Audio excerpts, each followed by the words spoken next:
for being patient with us. We know it's really hot in here, but it is Canada and it is summer. So thank goodness we are out of the cold wave from last week. Before we get started, we are going to sing "O Canada" because we are proud Canadians, and it is Canada that we want to change first. So we're going to ask everyone just if they'll stand up. And O Canada, our home and native land, true patriot love in all our sons command. With glowing hearts we see thee rise, our true north, strong and free.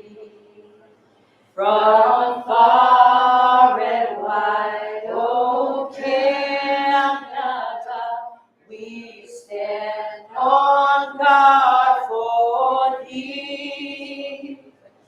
God keep our land glorious and free. O Canada, we stand on guard for thee.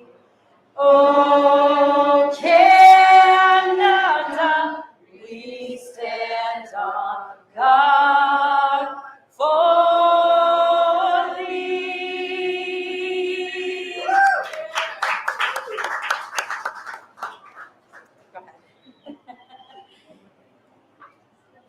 And we'd like to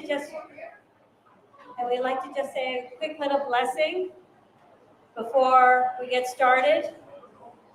Our Father, who art in heaven, hallowed be thy name. Thy kingdom come. thy will be done On earth as it is in heaven. Give us this day our daily bread and forgive us our trespasses and all our sins. and all our sins, as we forgive those who trespass and sin against us. And lead us not into temptation, but deliver us from evil. For thine is the kingdom, the power, and the glory, forever and ever. Please bless everyone that is here. Make sure that everyone gets home safe, uneventful drives home. And for everyone who is watching, please bless them and know that they are in our hearts as we stand here today. Amen. In Jesus' name, amen. Okay. Well, guys, so, this is the ever put any effort into organizing anything, and I'm so grateful for the team that we have. So, from Spalding Music and Ed Janisek and Chris Black and Richie and Simone and this wonderful location, and Lamont Daigle, and I want to say thank you all so very much, because without people like you, we'd be nowhere in this entire movement. So a round of applause for everybody, and I'm going to do this again when it's all over again. We've got quite a lineup. We have a great lineup for you tonight. Some people will be joining us virtually, and some people have graced us with their presence because they're in the GTA area. So without further ado, let's invite our first speaker up. He is one of the most renowned doctors, especially over the last 4 years. yes. He's been fighting, especially standing up for the families and for children. And for all of you who are very much aware of what's going on in the movement, you will know that this gentleman has been advocating for the children and giving us information on the vaccines. So please give a warm welcome to Dr. Chris Shoemaker.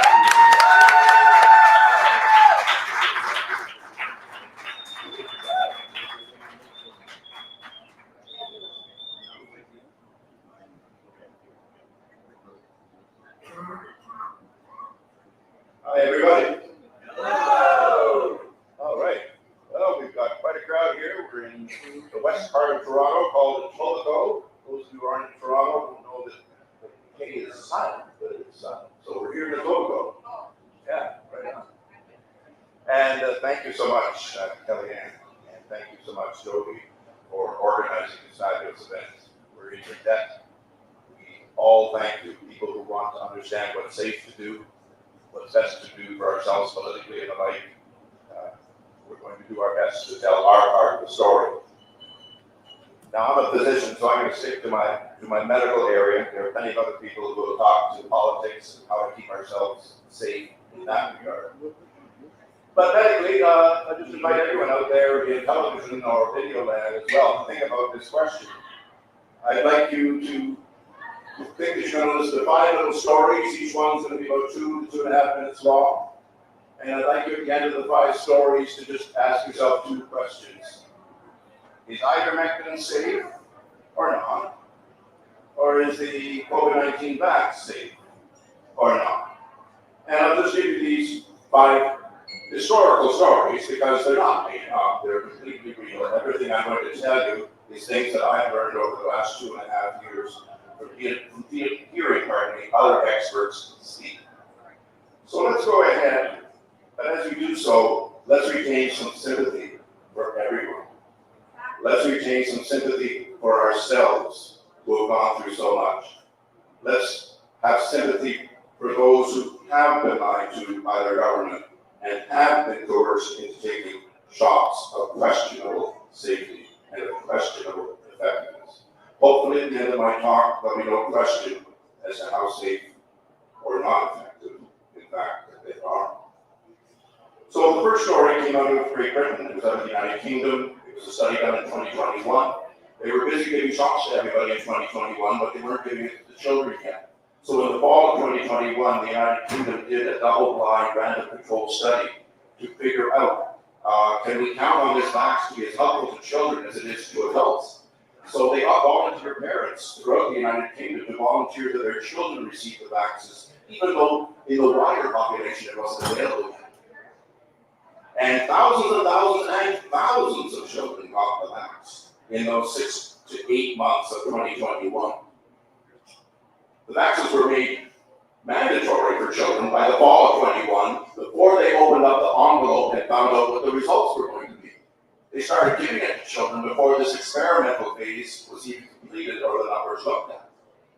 So in January, February of 2022, the Department of Statistics in the United Kingdom opened up the envelope expecting to see a wonderful little, 10 or 20% benefit for getting the jab. They were just tickled pink. They were looking forward to opening that envelope.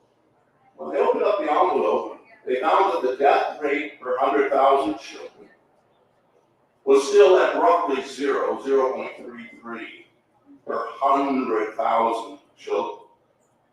But the death rate for the vaccinated children in the cohort, those who received 2 shots from ages 11 to 14, 2 shots in the space of 4 or 5 months. And the children who had 2 shots were 8,200% more likely to die in the numbers. There were children 82 times more likely to die because they've been vaccinated. That was what was in the envelope when they opened it up.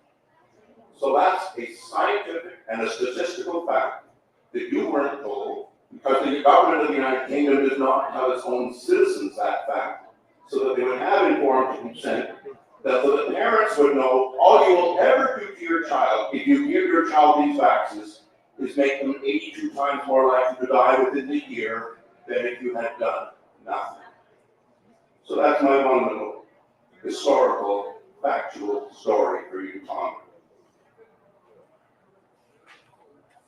My second one is a personal story of Dr. Jackie Stone. She was a person from Australia, a doctor from Australia. She got a little tired of Australia, her own country. She wanted to go to Africa to practice medicine, and she did. And she practiced both in Zimbabwe and South Africa. And when COVID broke out, she had an imminent and a quick sense that ivermectin was going to be highly useful.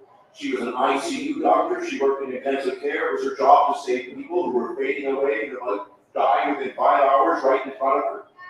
And so they chose, because it was not illegal, they chose to use ivermectin even for their ICU patients who were right in front of them. And the oxygen saturation was dropping from the normal of 96, 97, or 95, which it should be. And it was dropping into the 80s and into the high 70s. In other words, this person was dying in front of her. She used ivermectin and her statistically described circumstance. 90% of patients given ivermectin within an hour and a half had oxygen saturation soaring up from 70 to 75% to suddenly into the mid-90s and was normal. And that's because ivermectin treats the actual disease. The actual disease is not a lung disease. The actual disease is a vessel disease within the lungs. The tiny little vessels that intersect between your body and the lungs, they're capillaries. They're extremely small. They're sometimes only wide enough for red cells to go by in single file. And when red cells going by in single file, we're all stuck together because of the spike element within the COVID infection that they were fighting. They were sticky. And the sticky blocked red cells were blocking movement of blood throughout the lung system and essentially starving the person of oxygen. 90 minutes. That's all it took. She didn't need a ventilator. She didn't need other drugs. She didn't need budesonide. She didn't need steroids. And she certainly didn't need remdesivir and doing nothing, which was the normal protocol here in North America. Do nothing, dehydrate the person.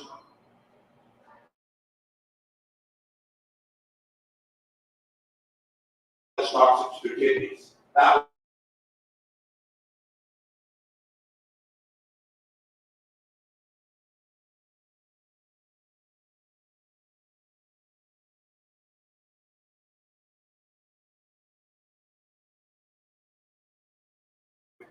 in an hour and a quarter, in an hour and a half, it was brought up. The patients were saved, the patients were fine in South Africa, the patients were fine in Zimbabwe, while they were dying in Ohio, dying in Ontario, dying in British Columbia, dying in Quebec, dying all through North America because we did the wrong things, and Dr. Stone had the proof in her clinic. Third story, it's about a lawyer and a judge. You wouldn't think a lawyer and a judge would be in a medical story. Mr. Robert Luingo, pardon me. Mr. Luingo, an eminent lawyer in Buffalo, New York. Very professional, very senior. Called upon to do some litigation on behalf of people whose parents couldn't be given ivermectin in U.S. hospitals. And he was called upon to go to court. And he went to court 100 times. And you know, he won 50 times, and he lost 50 times. Please picture this. The judge, in 50 of the cases, sided with the hospital and said, no, you can't give ivermectin. The family can't ask for ivermectin. The patient has to stay in the hospital. They have to get the standard treatments. And I won't adjudicate on behalf of the family who is suing. And no, I'm sorry, but the hospital's circumstance must hold sway. And that's my decision. In those 50 cases where the patients were denied ivermectin, all 50 were dead within 2 weeks. All 50. A totally different segment of his 100 clients. He went in front of judges who, for one reason or another, chose to side with him. The cases were all of a mixed average circumstance. There were some people on ventilators, there were some people who were just very sick. But the overall mixture was similar. The 50 patients where the family and the patient won. The 50 patients Mr. Luongo fought for, and where the hospital had to give up their control of what would happen to the patient. And these 50 cases were allowed to have ivermectin put down the endotracheal tube, or the nasogastric tube, down into the gastric stomach. The ivermectin, simply oral ivermectin, down into the patient's stomach while they were virtually unconscious. 10 days later, 49 out of 50 of those patients went home alive. So, pure luck as to which judge you got. If the judge you got allowed you to get ivermectin and deny the hospital total control over what happened to you in the hospital, you live. The opposite happened when the opposite judge gave his judgment. That's the third story. Fourth story, Invercargill, New Zealand, 2022 into 2023. And a journalist, they worked very hard in New Zealand to discern what was being done wrong by their government.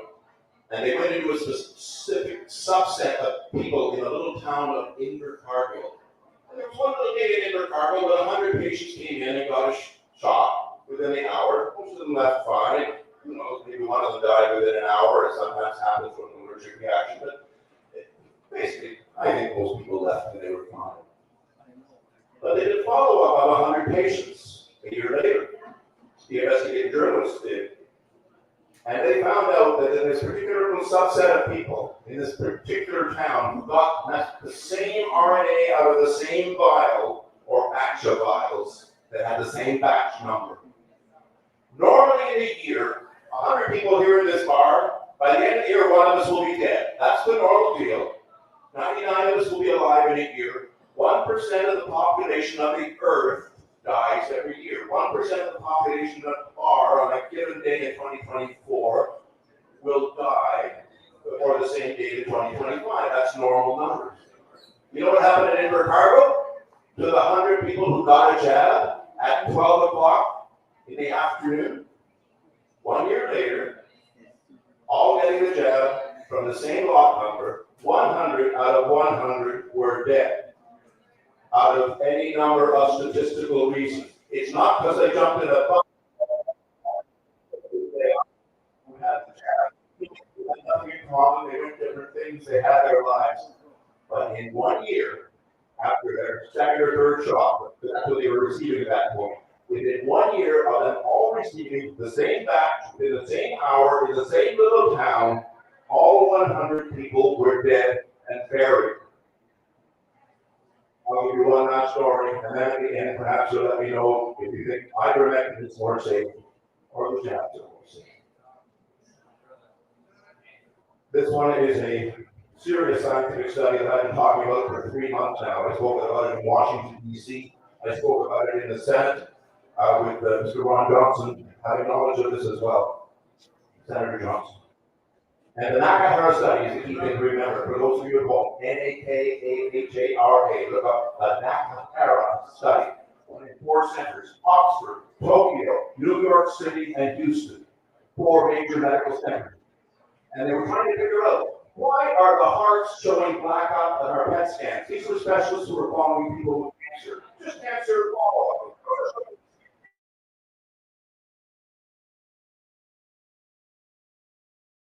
Or burger.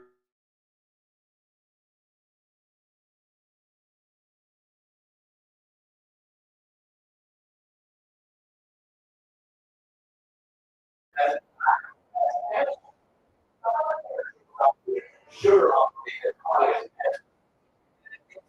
numbers. We're getting a PET scan and blackness level sugar up. I don't know what slides to show you here right now today, but they're available on my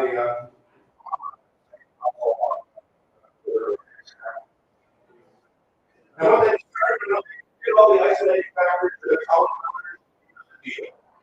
The 700 patients in the study, in a retrospective study, 707 patients were vaccinated had between a 40 and 100% elevation in their sugar uptake in our health. And that means you got a disease start. Normally sugar. It normally analyzes certain other is screaming.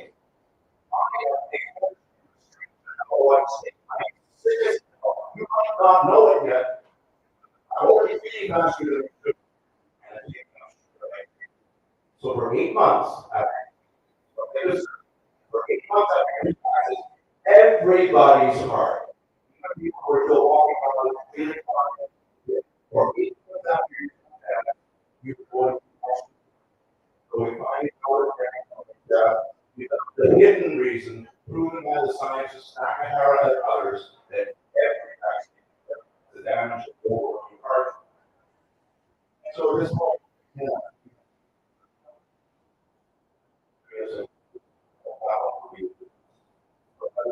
question. Are the vaccines good for us? Yes or no? No! No! Is ivermectin potentially for some people good for them? Yes! I finished my speech.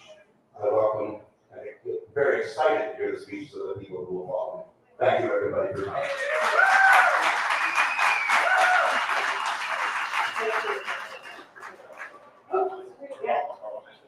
Thank you.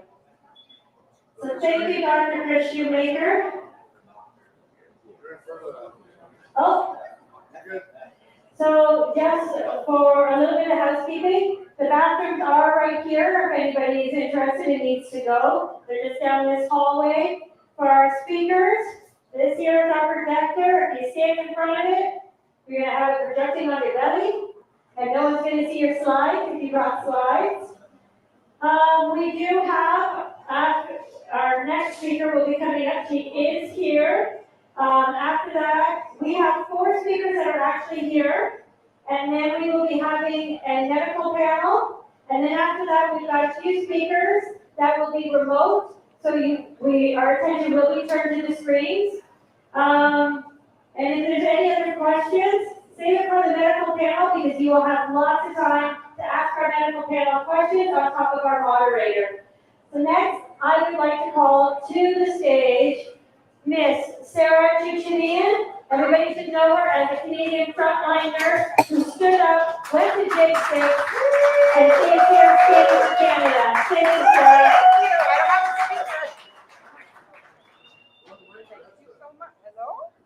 Hello, 1, 2, 1, 2. Hello, freedom lovers! I'm so happy to be here with you today. So I'm going to share my story and how you can help me fight for freedom of speech in nursing in Canada, and how we can help each other learn how to stand in our truth. Okay, and I have 20 minutes, so I'm going to do real quick. So I'm going to start in 2016. I started having a lot of symptoms, but mostly I was super exhausted and had a lot of pain. So I went to the medical industry, and we started trying to figure out what was wrong with me. And they could figure it out. And as time went, I got worse and worse. I started having, they thought I had endometriosis. They thought I had rheumatoid arthritis. I had bladder issues. I felt like I had bugs crawling on my skin. I was starting to have difficulty swallowing. I was drooling, like memory loss. It just was never ending. And the doctors told me, well, after doing all the tests that they knew that we could do, maybe it's all in your head. And so I started panicking, because I was like, I'm going to die before they figure out what's wrong with me. And so I started doing my own research, and I found out about something called fibromyalgia. And fibromyalgia here in Canada is known to be a long-term disability. And what they do is that they don't really know what it is. So they give you Band-Aid medications for every symptom that you have. But I did my own research, and I found out about fibromyalgia and how it's all about toxicity.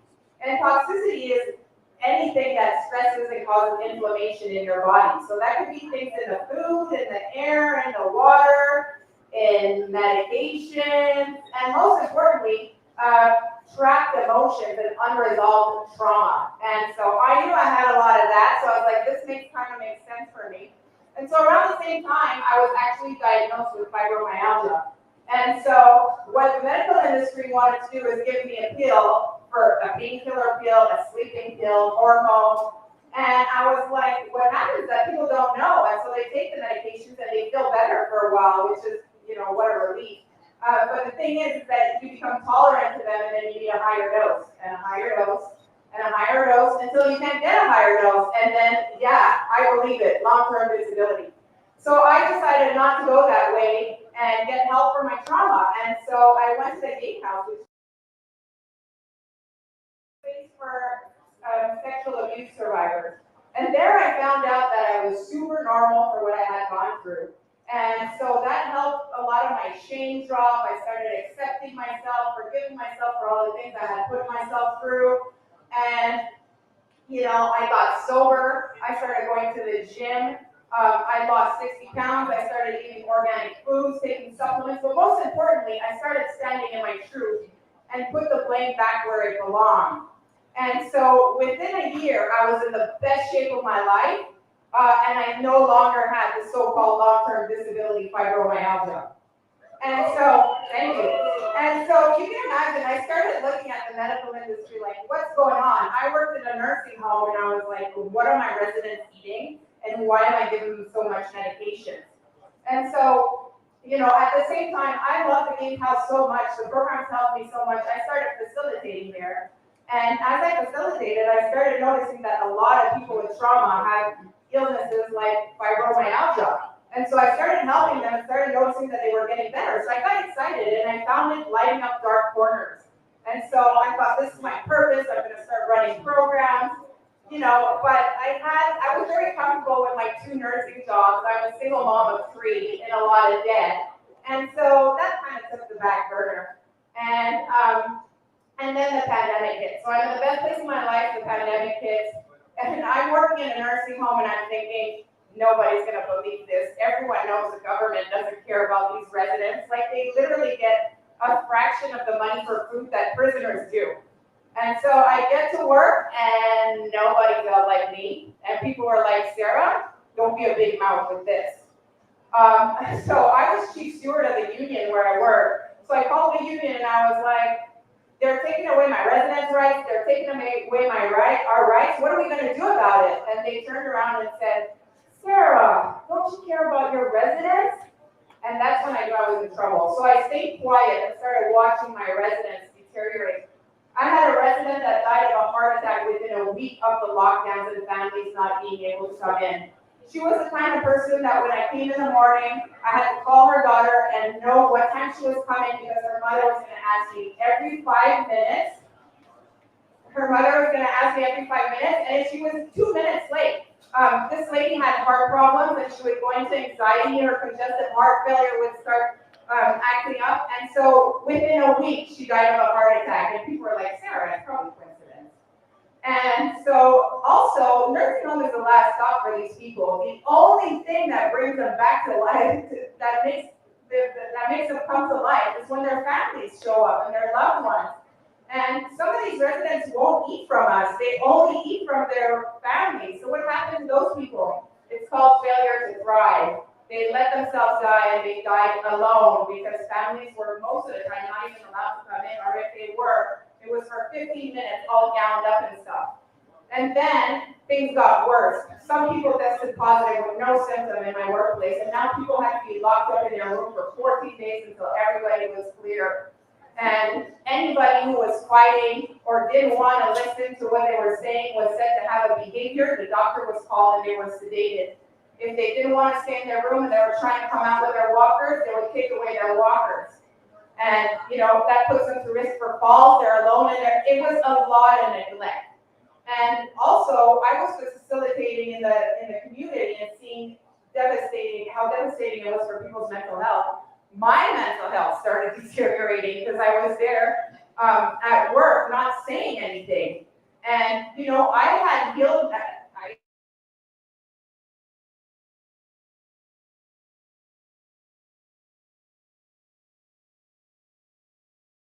I realized anytime I disalign with that truth, my mental health deteriorates. And so here I was, not speaking the truth, and I felt like my silence was making me on the side of the oppressor. And so I decided to speak out. And this was October 31st, 2020. I spoke out and all my fears came through. I lost both my jobs. I'm under 5 or 6 investigations by the College of Nurses now.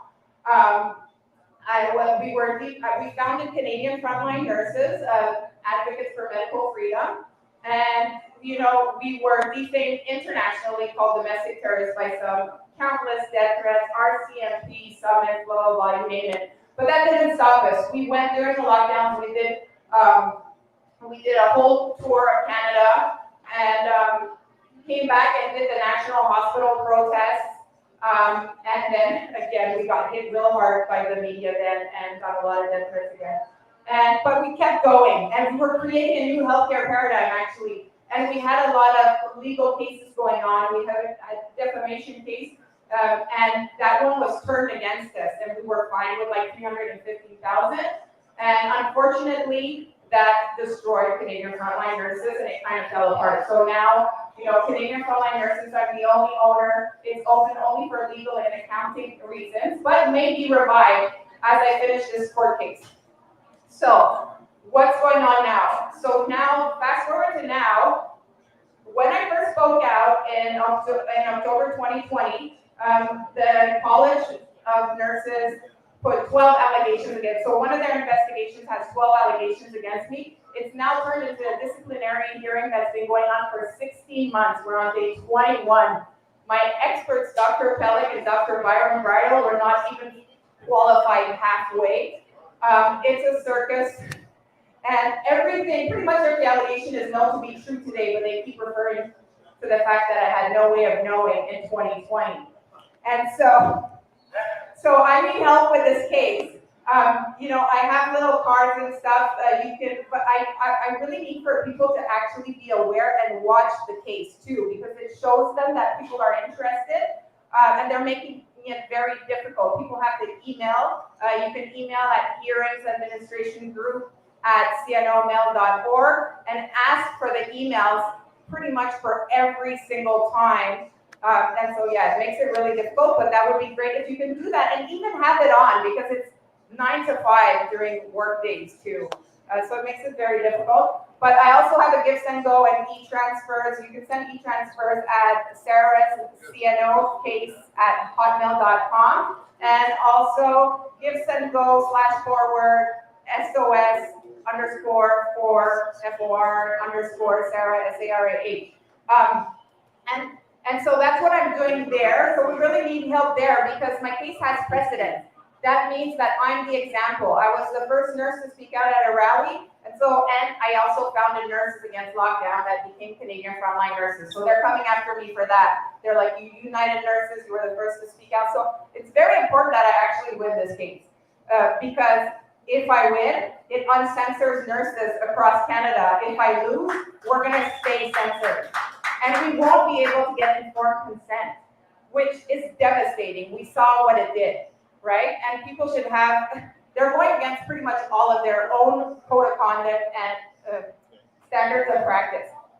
So anyways, but as I stayed in the front, what I noticed too, being in the front lines and fighting in the front like this, is that I was really I asked myself, where are all the leaders in our country?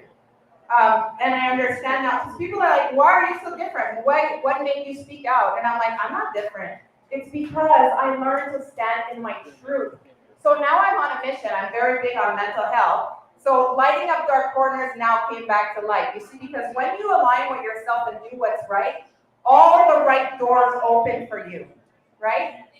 Nursing was no longer for me, but I was like, yeah, paycheck, so God, the universe was like, let's get that out of your way. This is what you're going to be doing. And so that's what I'm doing now. I run free workshops. I have a free workshop online and in person called Stand in Your Truth, Healing from Childhood Trauma. Everybody needs it. So I do have little flyers and stuff. If you're interested, you can take it. And then it's a preview to my HEAL program. And that shows you how to stand in your truth. And once you know how to stand in your truth, you don't want to comply with any crap from abusive whoever is at the top. And so that's what we need to do. So that's what I've been doing. That's the mission I'm on. I'm always open to doing interviews and podcasts about what I'm doing to get the word out there. I'm very censored. I was running the social medias for Canadian Frontline Nurses, and it's just shut down my whole personal account. And so, I don't know. You want to hear a joke? No, I'm joking. Okay. So what was I saying? So yeah, please follow me at lightingupdarkcorners.com, and you can see the work that I'm doing there. And as I said, I really need help with this nurses, the college nurses. And so if we can get more awareness, if you know anyone who can do fundraisers or anything like that, I would really appreciate it. And I just want to remember everybody here, there's a reason why you're here. You are all the pioneers of the new world we're trying to create. Don't think that it's not you, it's you. So get out there, stand in your power, and let's get it done. Thank you.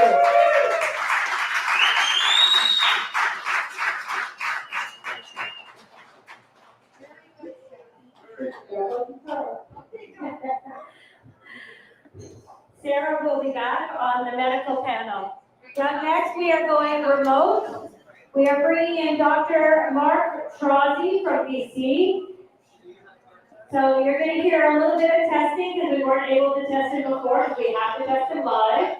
So please be patient with us for just 2 seconds. Just a reminder, there is food in the back corner that is free. Help yourself. The bar would appreciate your patronage. And as well, there is donations here at the front if you feel it in your heart to give to the donations. We do have to pay for the venue and the food, and that would be really appreciated. We are going to do some testing and bring Mark Charlie on. He is one of the very first doctors that I saw speaking out into the Ancroft area. So he's been a hero of mine, and he's now become a good friend of mine and Chris's. So here he is. I'm going to give the stage to you, Mark. Woo!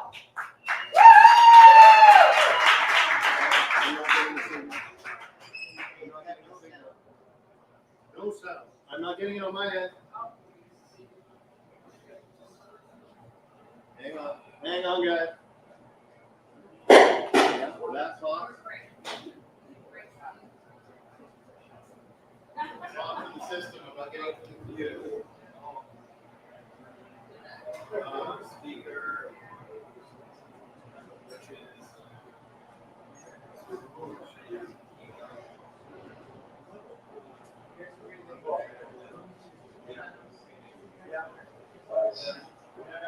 There you are. Got him? Yep. We can hear you now. I wish I could be right with you in person and have that food. Please let me know if at any point you can't hear me well, because it's difficult for me to hear you. Good. We're good, You Mark. good? We're good. Okay, We're good. excellent. All right, I'm getting some funny background noise, so I'm just gonna turn my volume down. And you can still hear me fine? Excellent, excellent. Well, God bless all of you. Thanks for all being part of this big fight to restore civilization after the last crazy 4 years and a lot of preparation for it. And I think this is an excellent subject to look at, is how are we going to make the world better? So, of course, I don't have all the answers to that, but I've got a few ideas I'd like to share. And some of these came out of conversations that we've had recently. I don't know if you know, but we've been forming the World Council for Health Canada Council. Ted Coons and myself, and we've got a really great team. And so we look at what our top priorities should be. And so I'm going to just kind of run through and talk about each of those 7 priorities, if I may. So the first one is to educate ourselves and other Canadians on how to best stand our ground. And you know, we're looking at one that one of the real areas doing that, we'll have to 2020. She just did an amazing job and showed all this. She created manuals. And this is a really important area. On the one hand, we do see good moves happening in some governments, but in Canada, both in Ontario and federally, and certainly out here in BC, where I'm visiting and doing town halls right now, we're just seeing absolute tyrannical moves being made by the government. And we know that recently Canada signed on to the IHR amendments. And we can see from a health perspective, the agenda that the global parasites and the meetings in Canada are pushing is that they will monitor everything from our septic systems to our noses and our backyards, look for pathogens, real or not, and then impose mandates on how we can live, what we can and can't do, violate our human rights, and ultimately inject us with more genetic invasions. And so while we're working very hard on many fronts, a lot of us people in the audience here, I'm sure tonight, on trying to stop that, on trying to restore legitimate government in Canada. We still have these defunct governments operating. And so learning our rights, knowing how to stand on our rights and hold our ground, we think that's really an important area moving forward. Another area that we think is really important, and I like to put this under the heading of flipping the tables. And by that, I'm referring to the story of and this isn't going to get religious. I think most of you know that I have friends of all different faiths and reasons. But the story of Jesus going to the and there was a money exchange. And here was supposed to be a sacred house. You know, it was supposed to be a house of spirituality, it was a temple. And here they turned it into a brothel, essentially. And here this very peaceful man flipped the tables on and took the whip and whipped them out of the building. And I think this concept of flipping the tables on the perpetrators of the large variety of crimes committed against us recently is very important. One of the ways we think we can do this is to take advantage of an unusual thing. and this speaks to two wonderful people that I just saw before me, Dr. Chris Shoemaker, truly one of my heroes, Sarah Junior, what a wonderful nurse. I really want to work together and serve people together. But one thing that the last 4 years has done, we know that the psychological operation against all of us has definitely included against doctors and nurses. And doctors and nurses have been coerced into committing medical crimes, into violating their oaths, into violating Hippocratic oath, into violating international, federal, and provincial laws and the rules of the colleges, both of nurses and of doctors regarding, informed consent and coercion. But through this, we have seen that a very special group of nurses and doctors, as well as other scientists, activists, lawyers, but we're going to focus in on nurses and doctors, women, have actually resisted this. And you have some of them right there with you today in the room. And what this means is these are nurses or doctors who have maintained their oaths, maintained their ethics, kept their head correct about science, and have defended the people of our country, no matter what has happened to them. The things that have happened to us are absolutely abhorrent. But the things that have happened to our citizens abhor us even more. I have been to many safe and effective funerals. I have friends who have safe and effective cancer. And rather than mocking the agenda and mocking these criminals who have lied to Canadians and called these genetic injections safe and effective. So what this has served for instance, here I am at the moment in British Columbia. Now, if you had asked me 5 years ago to pick the most trustworthy doctors in British Columbia, I would have had no idea. But now I know that before I even arrived here. I know that I trust Dr. Malthouse, Dr. Hawk, Dr. Nagasi, and Dr. Boucher. I trust them a lot. And it's easy for me to know that because they have withstood such horrific abuse. And despite that, and despite all the losses, they've stood their ground. And so this is another area I think we need to, they're saying, for instance, we took Dr. Shoemaker's, we suspended Dr. Shoemaker's license, we suspended Dr. Gillian, we suspended Sarah Junior. Okay, that presents us with some problems. But the fact that a very large and growing portion of the population no longer trusts the medical system, no longer trusts the doctors and nurses who managed to get their licenses, God bless them, we want to rescue them from this also. But we know there's a very short list of people that we now trust a lot. For instance, in medical science, I trust Dr. Barlow and Dr. Speaker a lot, and others like Dr. Felch. So we want to work towards elevating these people, and we're going to establish, basically awards. Some of us were lucky enough to win the Medical Heroes Award in 2023 from LifeSite News. But I think we really need to take the people we know we can trust, and as we build an alternative healthcare system, we want to put them in elevated positions, because I know, for instance, in BC, the 4 doctors I know I can trust are actually played at 4. There's no way they can see all of us. I couldn't bring my family there and expect to get in if, 2/3 of the province wants to see them. But if I'm going in the future to Dr. Hoff Hospital or Dr. Malthouse Clinic, and I know that they're supervising things.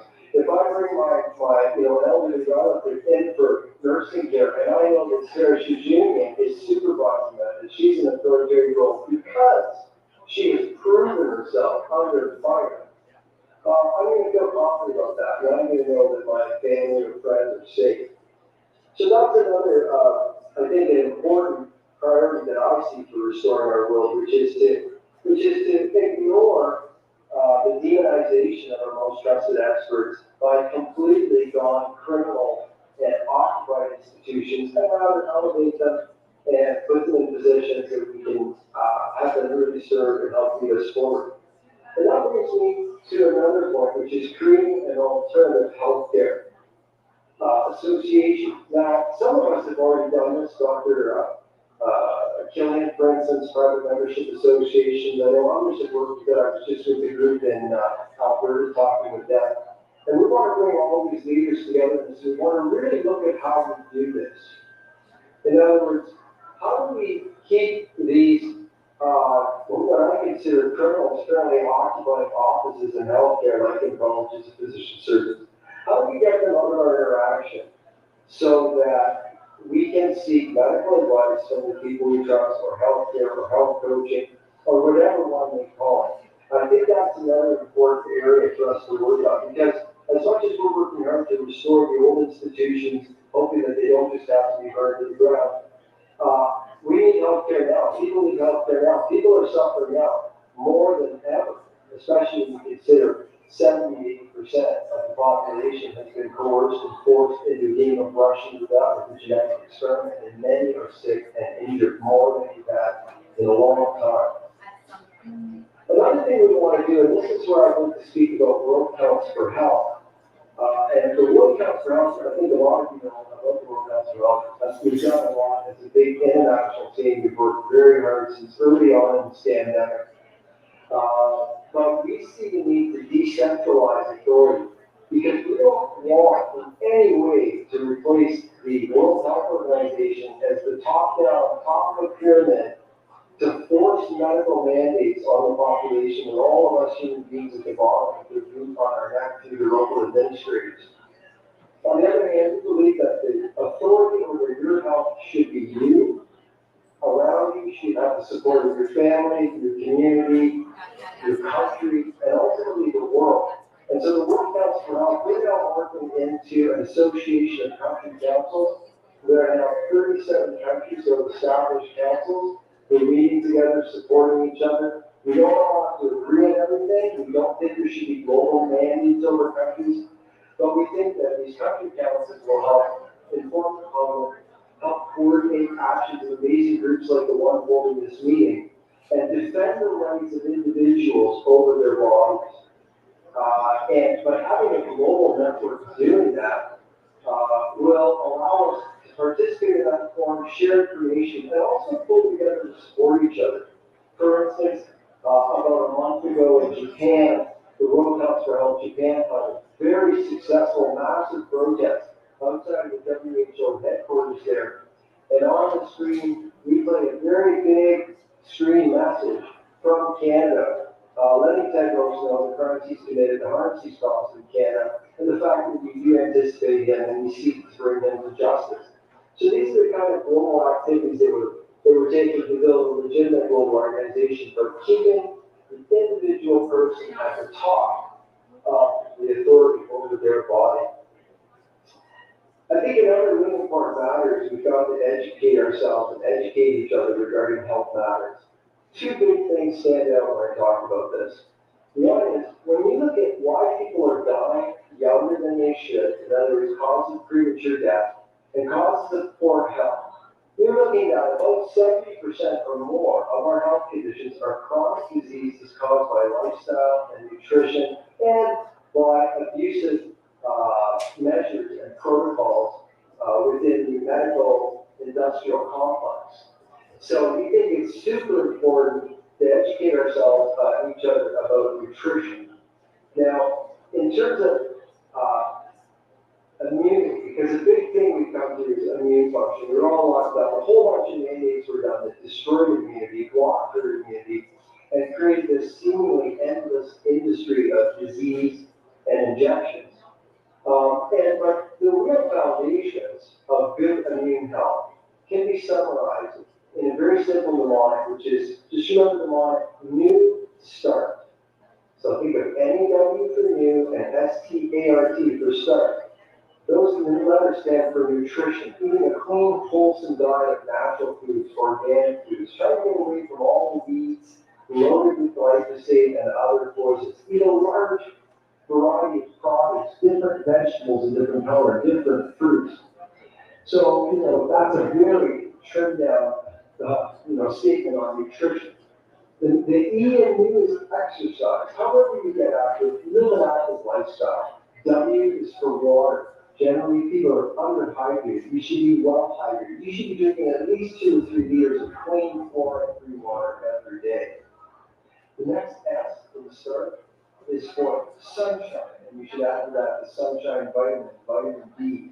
Sunshine is extremely important for your health. Vitamin D is generated by good exposure to sunshine. Almost all of us need lots more vitamin D than that orally, and it's a major determinant of immune system health, both for cancers and infections. Then in START comes the letter T for temperance, and that's also known as moderation. Heavy drinking, heavy smoking, these types of things, taking drugs, they're not good for your health. That should be fairly obvious. Then comes A for air, as in fresh air. Get fresh air, get out among the trees, breathe the negative ions and the high quality air coming off your parts. Forest bathing is a term we apply for that. Then you should think about rest, which is the final part. START. Healthy sleep is so key. And T is for trust in God. And you can also interpret that as take care of your and your families and your children's spiritual health. We listened to Noah Harari, that lunatic from the WSA, we're hackable animals and we have no spirit. So, well, we do have a spirit and we should ignore this nonsense. We need to get back to paying attention to our spiritual health. And we've got a wealth of resources from Buddha to Christ and Muhammad. So that's a little bit on that subject of educating folks. And there's a lot more. There's so much we're learning about healthcare. I mean, this crisis has brought together such an excellent international team of real nurses, real doctors, real scientists, real investigators. And, you know, the sky's the limit for our health. Even cancer, there's so many ways that we're discovering and sharing of how to resolve cancer. So all this is really important education, and it needs to include the new leading cause of disease on the earth. And you can go to the hospital with any of the approximately 1,200 different diagnoses one can get as a result of the injections. But the medical industrial complex and our captured colleagues, they're not even allowed to recognize it. So they're treating these superficial layers of disease without looking at the underlying cause. And the underlying cause is toxic injections that Dr. Speaker will let you know more. And I think a lot of you know a lot about it. We haven't got all the solutions, but we certainly know a lot about disrupting the poisonous and immune damaging effects of the spike protein. So I think health education in general, and health education about how to deal with the adverse effects that are now brewing in the major portion of the population is important. The last couple of priorities that I'd like to talk about, one is supporting both Canadian and international projects to establish both civil and criminal justice. You know, the cure for COVID from the beginning was justice. Some people may think, hey, justice, that doesn't sound so peaceful. Well, Martin Luther King pointed out that love without justice was powerless. Justice is very important. We must refuse to live in a world where people commit these crimes, malfeasance in public office, fraud, coercion, medical assault, and all kinds of things happen in other tiers that are not as close to our own working, which is in the health and medical tier. And so we really want to, and get behind the people doing that. You know, for instance, we have Justice for Medicine, we have the JCCF. There's so many good people right there in your region. Chris Weisberg's done some amazing things. Jody Ledgerwood and Chris Black have done some amazing things in this. And this pursuit of justice is so important. We must never accept that these crimes will go unpunished and that we will continue to live in this form of tyranny that will kill us. And then I think another and last important area I'd like to talk about is to support the projects to place citizens back in control of our governments. I don't feel I'm an expert in this area, I'm a student in this area, but I'll share the thing that stands out the most to me, which is, first of all, we need new candidates in office, that's no question. A lot of us are excited about an injection of truth. Dr. Shoemaker, Dr. Speaker, who were there with you now, they were with me at an injection of truth. It was a phenomenal event. It was a beachhead because it was hosted by the UCP party, which is the ruling party of Alberta. That's a beachhead. We've had smaller beachheads. We have good politicians. There are good members of parliament right now. I know I'm in contact with some of them. They're as frustrated as you are, and we're working together and doing what we can. But we have to remember, as well as getting great candidates, I think we really need to look at independent candidates. I mean, the party system has destroyed politics in Canada, and there's a lot to be said for us saying, no, we're only going to vote for independents. But I think it's early to say what our moves are in the next election in that regard. But I really think we should support all the people doing great work in that area. But the other thing I'd like to mention on this is Elections are just one event every 4 years or so. But the truth is, every one of us in this country has at least 3 servants in government. You have your servants in your municipal government, you have your servants in your provincial government, and you have your servants in your federal government. And by that, I mean each of us has a member of the town council, a member of the provincial parliament, and a member of the federal parliament. Now, whether you voted or didn't vote for the current member of parliament that you have or of government, whether you think they're doing a great job or a terrible job, whether they have demonstrated that they are wonderful people trying to do their job or that they're completely corrupted meat puppets of the political party, which is controlled by the World Economic Forum, either way, they are still the person you have hired and there for the job. Now, if anyone's run a company, we probably had some bad employees, you've had great employees. Great employees are wonderful. I wish they were all Leslie Lewis's and Colin Carey's and Derek Sloan's and Randy Hilliard's, etc. But sometimes you have terrible employees, and you may even be planning on firing them. But unfortunately, the firing doesn't come either until the arrests happen as soon as possible, or we may be waiting for the elections. But in the meanwhile, they're still your employee, and you should still hold their foot to the fire. I've talked to some members of parliament recently, both provincially and federally, who say, you know what, nobody tells me. People aren't reaching out to me.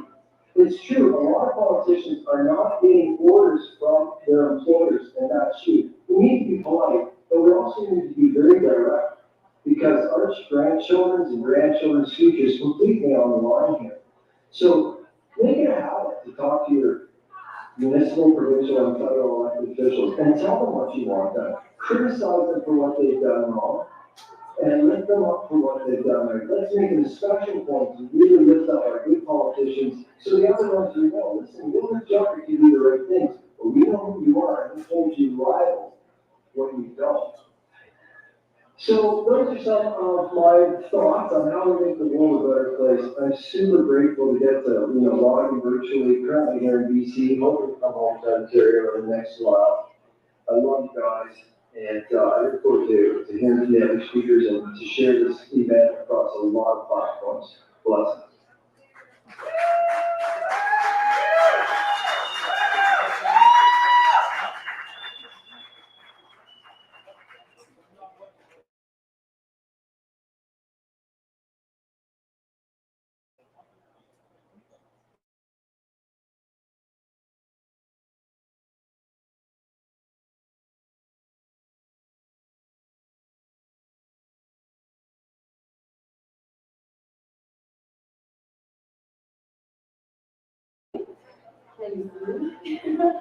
Mark, thank you so much for streaming in. You know I love you to pieces. I was just with him in Manitoba at the Stronger Together conference, and he was so busy, he's like a superstar across the country these days, and he totally deserves it. All of our doctors do. So I want to thank you, sweetheart, so much for being here. And I will touch base soon so that I can give you the whole enchilada. But I really appreciate you so much. Thank you for all the work that you do. Everybody, please, one more hand for Dr. Mark Trozzi. Thank you, everybody. Thank you. Thank you, Mark. Perfect. So right before I introduce the next speaker, I have a few words to say. First and foremost, our doctors have been the largest part of this movement, and our nurses, because when they came out in support of us, and I gotta tell you, Lamont Daigle, myself, Vlad Sobolev, and Chris Steyer, you guys know, like, they were calling us the Queen's Park Quartet. And everybody in the entire world was pointing their fingers at us, thinking we were absolutely nuts. But we didn't care because we had the truth. And we knew we had the truth. So we stood on that square, and our nurses started listening, and our doctors started listening. And then, Lamont's amazing organizational skills brought everybody together, moved us all to Dundas Square, and we blew up across the country and the whole wide world. And that was a lot. It's been a hard 4 years for all of us. But there's some of us that are still here, we're still committed, and we made a promise in the beginning that we were going to bring relief to the country, and we absolutely intend to. And we finally got a strategy, and more on that later. But the next speaker, I find that he has been through some discrimination along the last 4 years. I want to introduce you to a man who's got probably the longest medical CV that I've ever seen in my life. He's one of the top scientists, not just in Canada, but in all of North America. He's worked overseas in Africa, and he was on that research team right in the beginning from McMaster University at Sunnybrook Hospital. And he's an honest man. So he walked away from that team so that he can stand up for the lives of the people in this country, a country that he loves so much. He's got a little bit of a speech impediment, so I'm going to ask you for your patience. But it holds no bar to how genius our next speaker is. Please put your hands together for Dr. David Speaker.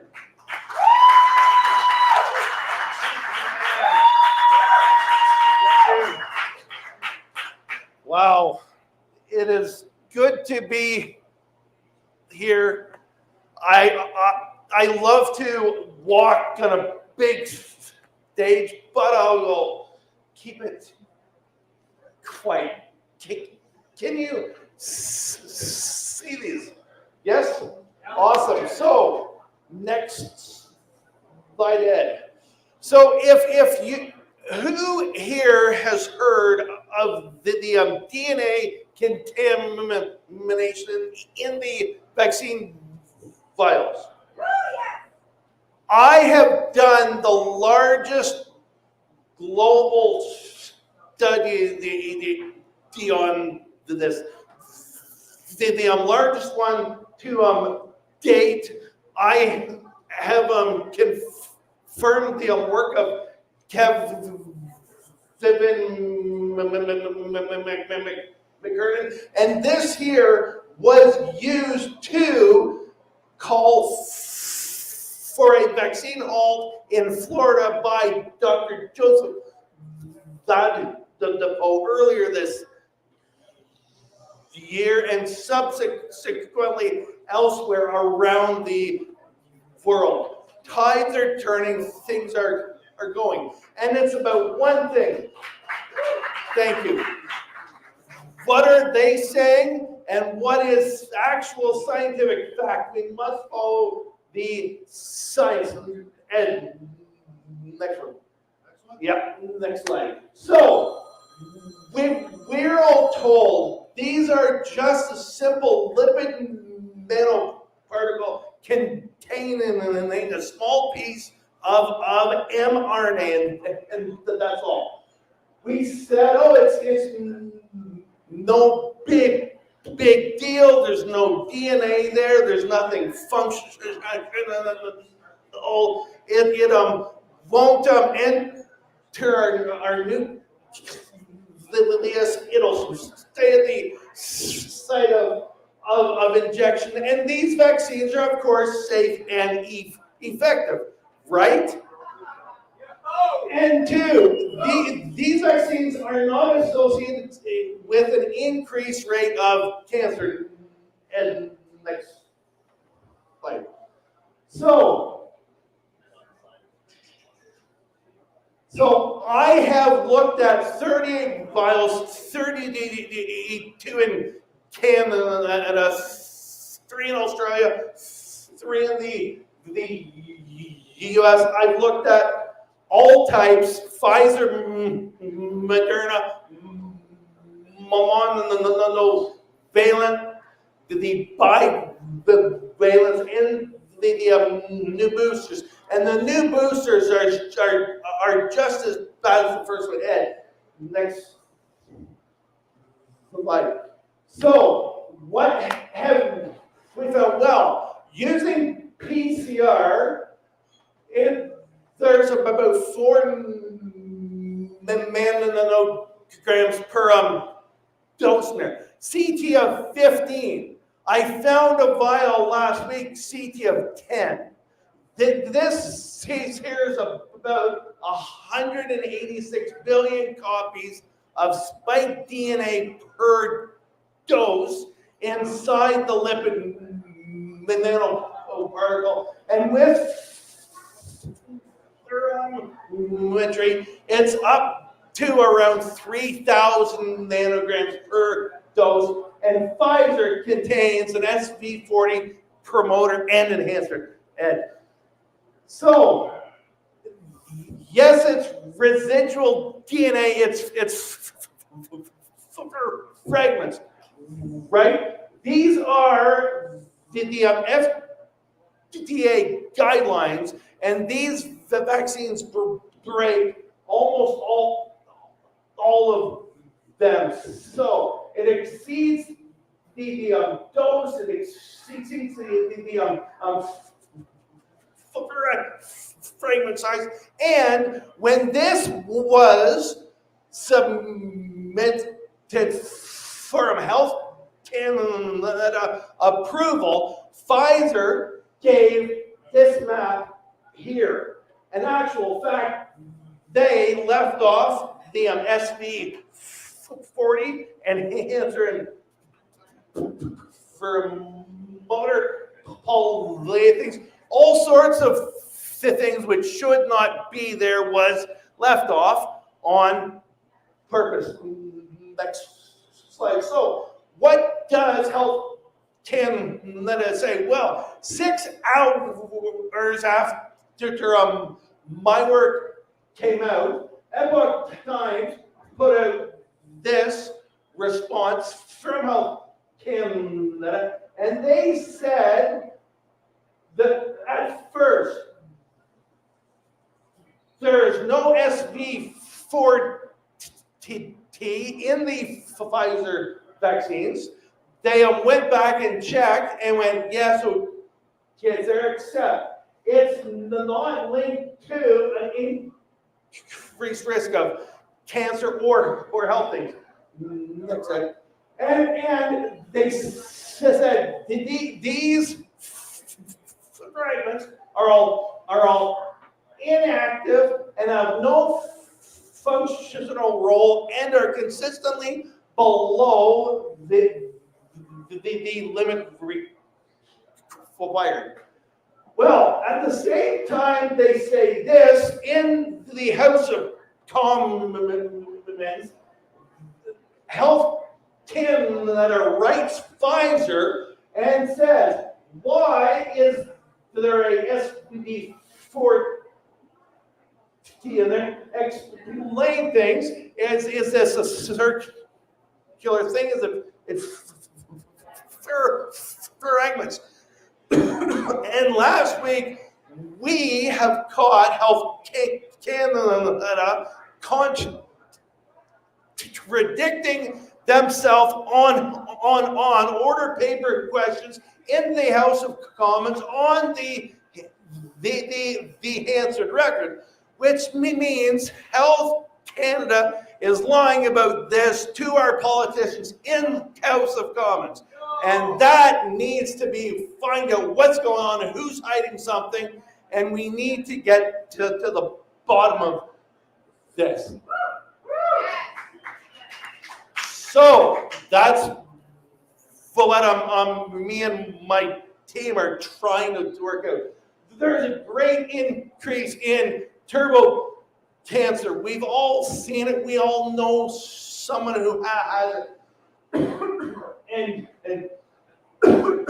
And it's been a big increase ever since these vaccines have been rolled out. So why is that?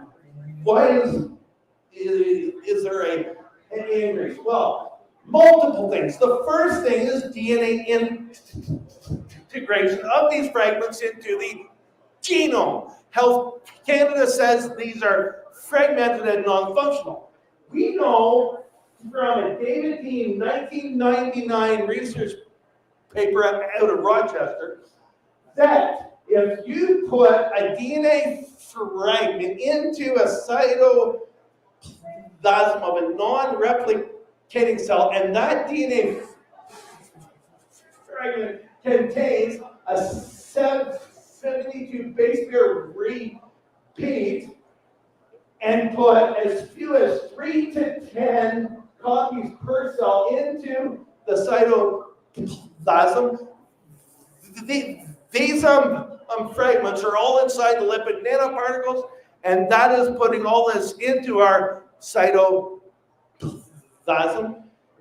Those superfragments will move into the nucleus, cross the nuclear membrane, and integrate into our genome. They've known this since 1999, and they have been using this against us.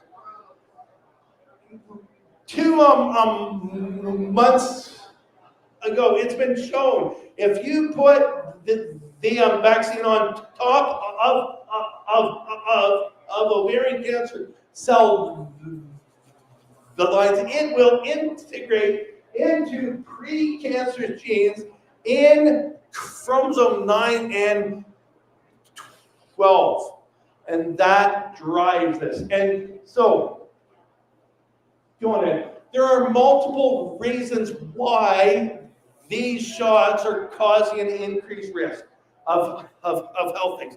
And 2, the more I look, the more our team looks, the more things we find. So there are lockdowns which cut access to healthcare, cancer literature. SARS-CoV-2 itself can integrate in part of the genome, and the vaccine, LNPs and spike are toxic and will cause harm. They suppress the immune system, and 2, all of this N1-methyl pseudouridine is all causing ribosomal frame shifting, which makes spike of all sorts of sizes, and the smaller ones can cross the blood-brain barrier and be free on light. And lately, there's double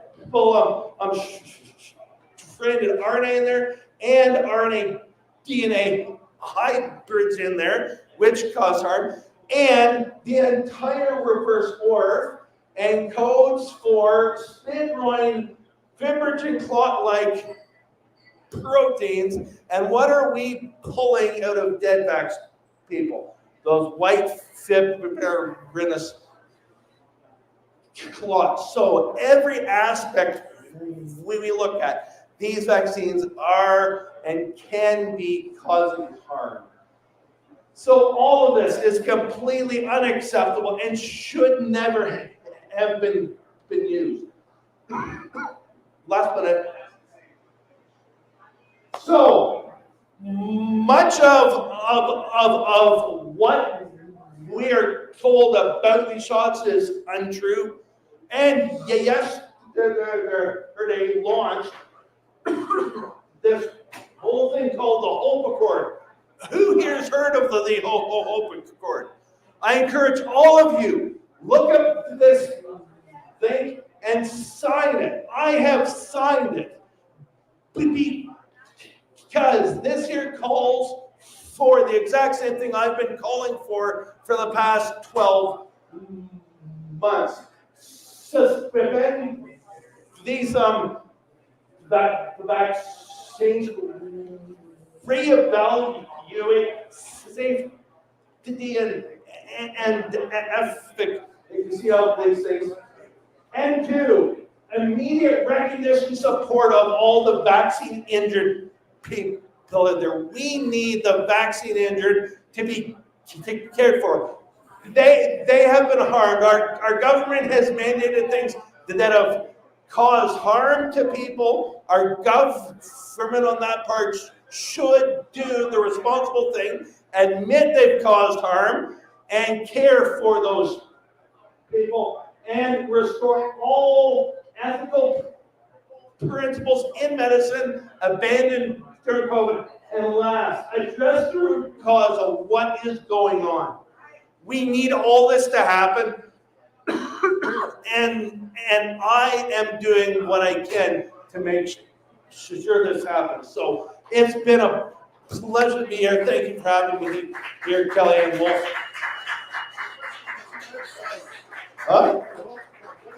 The whole Accord. Wonderful. .com or .org? .org. So everybody, Dr. David Speaker, and I'm so grateful for you, and so grateful for you. And that was wonderful. Well, how's everybody doing? Doing good? Doing okay? Okay. So we did throw this together in only literally 2 weeks. We kind of just threw it together, and I'm so grateful for everybody who's here. But we are going to be moving along. The next speaker that I want to introduce was with us, and I mean, come hell, high water, rain or shine, and even snow and ice up to our chins. Remember that in Barrie, Ontario? He came out, and the first time he spoke was with us at Dundas Square, and he's just been a powerhouse ever since. He has also been one of the anchormen on Bright Light News. Please put your hands together for Dr. Imad Burgess.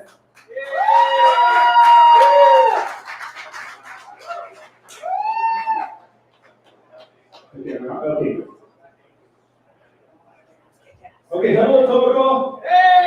And welcome, super spreaders. Do you remember that? Remember the super spreaders? So my name is Kelly. Thank you for the honor of having me participate in this as a very short speaker and the moderator of the medical panel.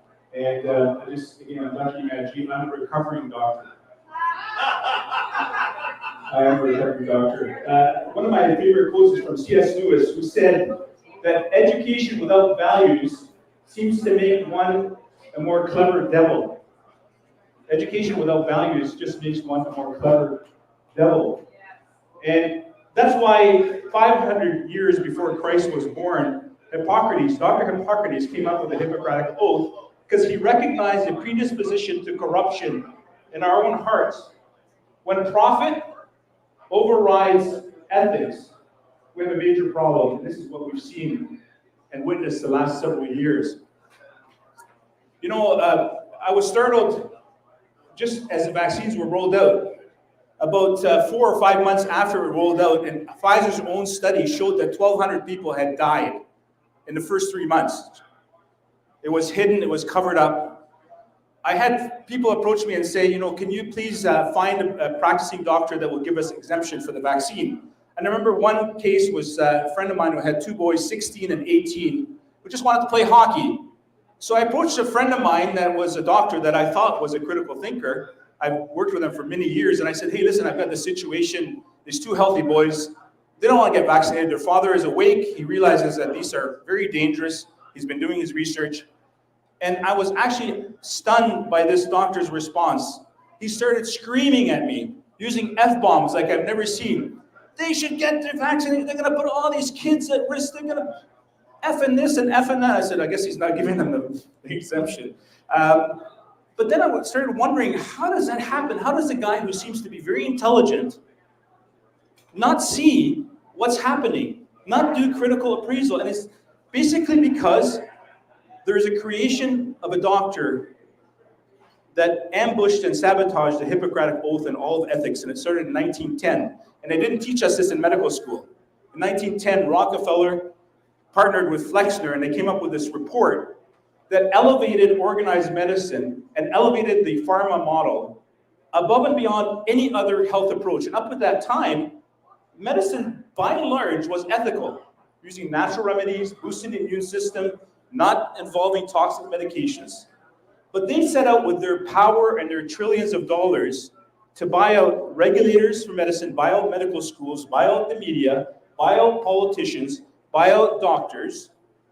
And they created a model where the doctor feels that he is superior morally and academically to anyone else. They're going to be selected few, and this occurred with nursing as well. It was a parallel system where you elevate doctors and say you are the cream of the crop. Everybody else is a quack. Naturopaths, homeopaths, whatever. Anybody that questions organized medicine is one of those crazy people, the crazy conspiracy theorists.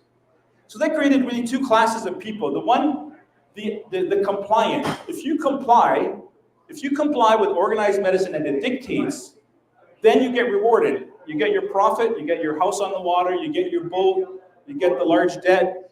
You have all the luxuries and rewards of your training.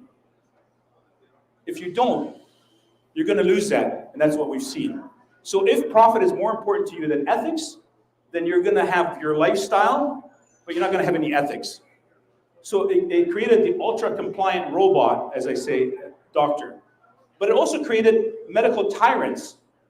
And doctors are predisposed to dictatorship. A Lancet article in 2017, actually entitled "The Doctor as Dictator," pointed out that politicians that have a medical background are the most predisposed to tyranny. I mean deadly tyranny, like gassing their citizens, executing their citizens. Tedros is a good example, although he's not a medical doctor.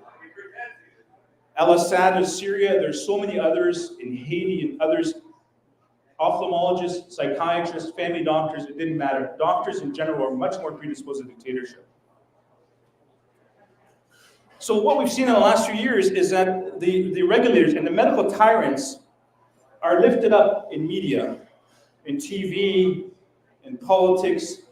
So you get Dr. Fauci, and believe it or not, the vast majority of doctors listen to Dr. Fauci when he says, you gotta get your booster. You gotta get a booster shot every 4 months. No, every 2 months. No, it's safe and effective. And even if you get sick, you're just gonna get a little bit sick. You're gonna hurt it. I mean, it's gonna be silent. You're gonna get myocarditis and die. So you won't really know how sick you are. So doctors actually elevate medical dictators, and TV doctors like Karen Moore, Dr. Teresa Tan, they elevate these dictators. And they annihilate and persecute the doctors that are practicing ethical, evidence-based medicine. Dr. Chris Shoemaker, Dr. Mark Trozzi, Dr. Patrick Phillips, Dr. Killian. All these doctors have been persecuted, and they have had their licenses either threatened or withdrawn because they did not comply with the dictates of the college, the dictates of the government. But here's the good news before I bring up the panel, and in fact it's great news. What these tyrants have done is they've actually selected out the premier, like the premium doctors, the most ethical doctors, the most critically thinking doctors, and they have created a mega powerful dream team of the most brilliant minds, nurses and doctors. Unbeknownst to them, these doctors are rising up, and we are going to, as Dr. Trozzi alluded to, we are going to come up with a visionary health system that brings back ethics above profit, that eliminates corruption, that goes back to respecting human life, as Hippocrates said, the sanctity of life. Doing our best and doing no harm. And this is what these tyrants have done paradoxically.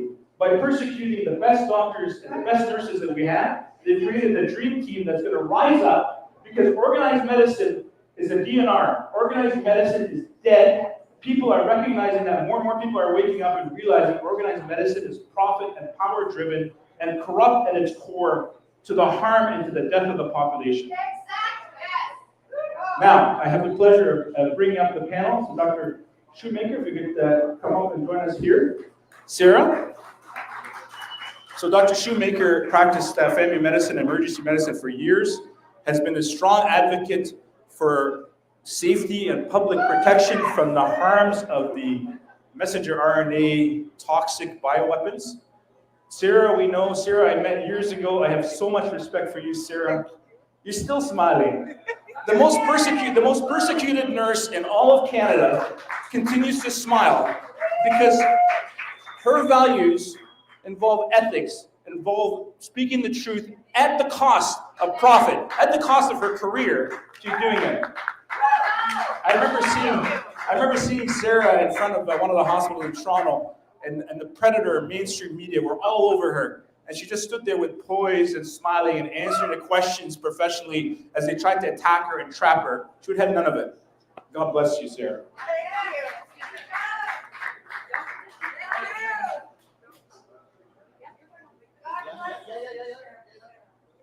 And coming to us via streaming, oh, sorry, Dr. Speaker, of course.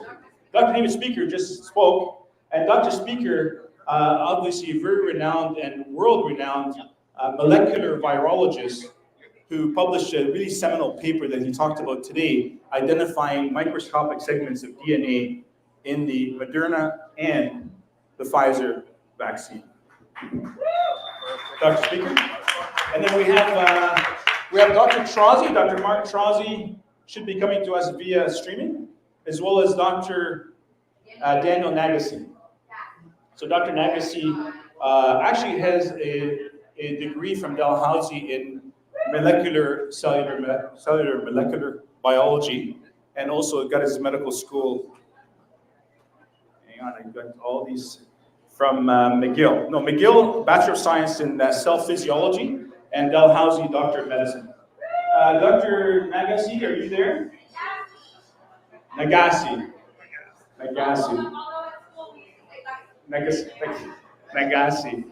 I use the Arabic, but Nagassi is Arabic. Nagassi. Dr. Nagassi, are you there?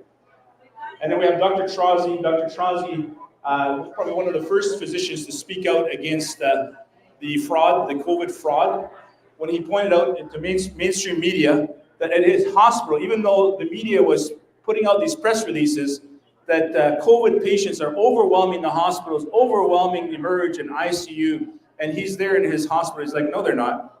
This is like the lowest viral season we've had. And he came out and actually called out the truth. And as a result, of course, faced persecution by the college.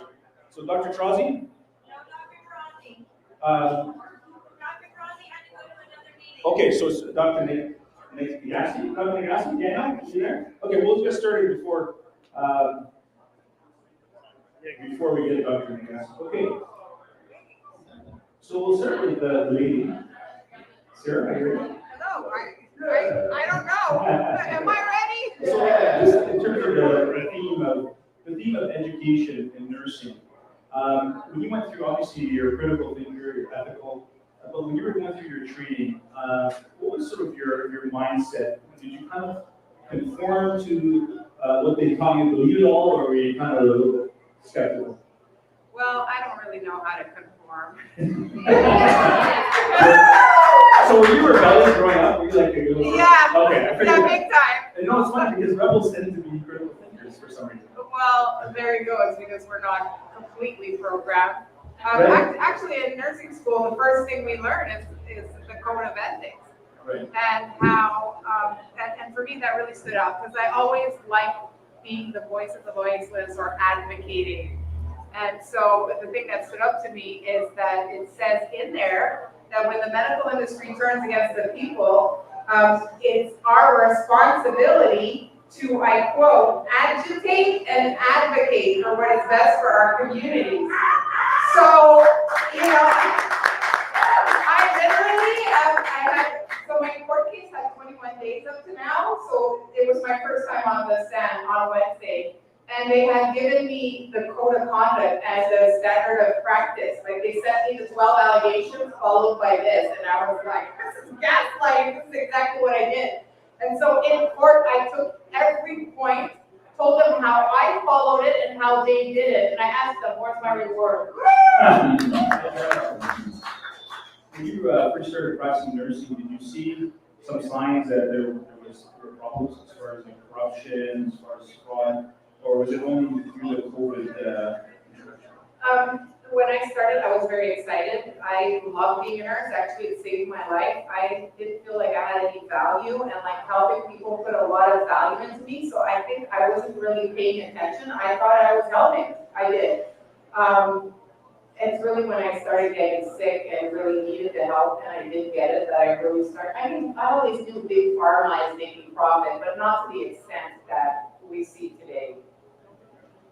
Dr. Shoemaker, when you were programmed or trained as a medical doctor, did you sort of have any thoughts that there were problems as far as some of the teaching, as far as pharmacology, maybe benefit risk ratios? Like, did you kind of critically analyze things as you went along and figured something was off?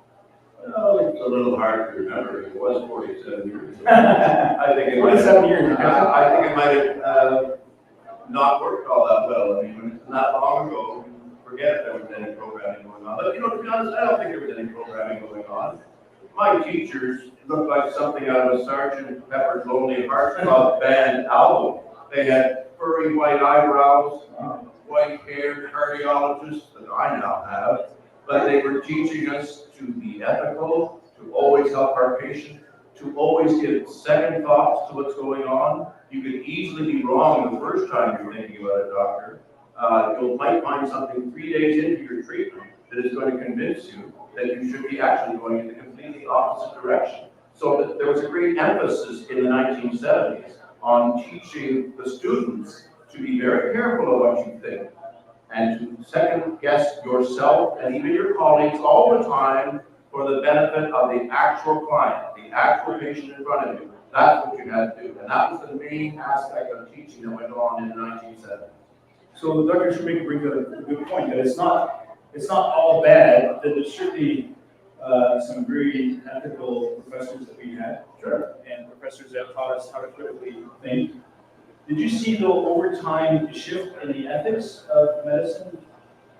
Yeah, the area where that shift happened, which is in the 80s into the 90s, was when basically doctors were being, somehow the doctor getting a $400 stipend to go to a conference in Aurelia was somehow unethical. And they could no longer give small little perks to doctors to come and listen to their points. So what did they do? They did a very smart thing. Well, let's not even worry about giving small points of this or that to a physician to come and be bored with our talk about a new medicine that's going to make no difference to anybody, but we're going to say that it's making a difference. We won't put money into that anymore. Let's put money into mainstream media, glossy magazines, CTV news. There were less things happening on Canadian media than American, because American had always been more liberal about what they put into the media.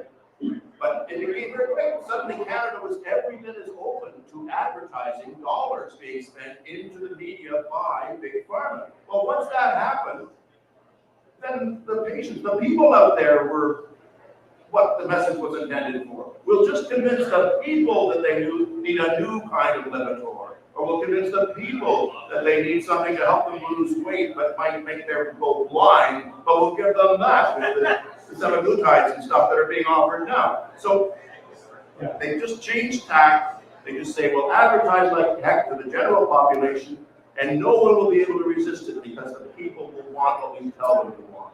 That was the big change that happened in the late 80s and the early 90s. This program brought to you by Pfizer. So some shameless marketing for the book here, Life in Medicine. So I actually talked about what Dr. Shoemaker referred to, which is different angles that Big Pharma takes. They go to the doctor directly, and maybe they do going to the media and then going directly to the public, and then the public comes to the doctor and says, hey, I heard about this erectile dysfunction medication. Can I get some? Yeah. Okay. Dr. Speaker, thank you. It was a great talk. Thank you very much for all the work that you've done in terms of exposing the harms of the vaccine. Were you, when Moderna and Pfizer introduced messenger RNA for COVID, what was your thought? Were you initially kind of skeptical about the technology, especially used against coronavirus? Yeah, I've been the very skeptical since day one. As a scientist, I'm trained to ask detailed, good questions, look at them on all the facts of different angles, and then make get informed choice. Early on, a Pfizer sales rep told us, wait 12 months and then make your choice. And I knew in the first 6 that this was rough, that it's being enforced on people, and two, mRNA technology was a rush, and B, is a pro-drug. It's not a vaccine, it's a pro-vaccine, which puts mRNA into our cells, which make our own cells express light. Well, if things were one dose and stayed at the site, sure, that's one thing. And then it was cover up of the biodistribution and what's in it, and the patents, and they said when the year FDA silence on stuff, and see if as soon as you bring out multiple doses of this, the first shot, it trains your immune system. If you see spike on a cell, it's bad, it needs to be wiped out. And so it's just like if you paint the cell pink and say all pink cells are bad, need to be wiped out. The second and third shot paints more cells pink throughout the body, and therefore our own immune system is attacking itself, and it's a powerful autoimmune response, which causes harm. So this is a question for the entire panel. So a comment and then a question. So in 1976, the American government and public health tried a similar scheme. I believe it was a swine flu. And after 25 deaths and some paralysis cases, there was a reporter that, when mainstream media was honest, an investigative reporter came out, put a report on these deaths, and they completely stopped the vaccine. They took it off the shelf. So it is now estimated, depending on the paper that you look at, that up to 17 million people may have died from this messenger RNA shot. 17 million people. A recent study by Dr. Makis, autopsy study that's going to be published in Lancet, looked at autopsy series of people that had died suddenly, and they found that 74% had a recent messenger RNA shot. 74% of sudden deaths. So now we're talking about 17 million people. Dr. Peter McCullough has come on record as saying this should be criminal negligent death, like basically murder. And the 17 million figure should basically be doubled at this point, everybody. So, Because the 17 million figure was a year and a half ago, and it's been a year and a half since. And the legitimate estimate is it's 17 to 20 million per year of excess deaths. I can speak to the 40% elevation in all-cause mortality, because it is happening in most vaccinated countries, including Canada. And for your all-cause mortality to elevate by 40% is a 1 in 3 billion year event. It should be that rare. A 10% increase in our all-cause mortality in our country should happen perhaps during a massive world war, might happen once every 200 years on the planet. But a 40%, and that's what we're in right now, a 40% increase in all-cause mortality. It's not from slipping on banana peels that have fallen out of spaceships. It's from this friggin' vax. Pardon my French. this is the burning question. I'd like you all to kind of weigh in on this one. So 1976, 25 deaths taken off the shelf. 2024, possibly 34 million deaths. Why aren't there negligent homicide charges? Why aren't these people in jail? How in the world can they get away with this? Well, they're very smart and they're very rich, and they can control media circumstances, and they control what politicians decide. And until politicians decide that this amount of carnage is unacceptable, I guess they'll get away with it. But I would politely ask all of our politicians and senior police officers and military people to look and think very carefully about numbers as severe as this. We don't deserve this as humanity. We don't deserve this, Dr. Burgess. You know we don't. So that's my closing comment for the moment. That the numbers are huge, they're big, they're massive compared to those numbers of 5 to 25 people who died from swine flu, and was enough to turn down a vaccine program that wasn't going to work anyway. Here we have a vaccine program that actually makes you more likely to get COVID. You're 3.5 to 5 times more likely to get COVID and go into ICU if you're 5 times vaccinated than if you're unvaccinated. Now all the studies have proven that it was a waste of time. It doesn't work for the purpose. So why would we continue to take something that does not work for the purpose? In fact, makes your situation and your likelihoods worse. And then has all these legal effects as well. There is no rational reason on earth that these should continue. Every politician in every country in the world, and believe me, in Australia, Japan, New Zealand, and certain other countries, they're thinking really hard about it right now. And they have seen tremendous evidence that is telling them this should stop. Sorry?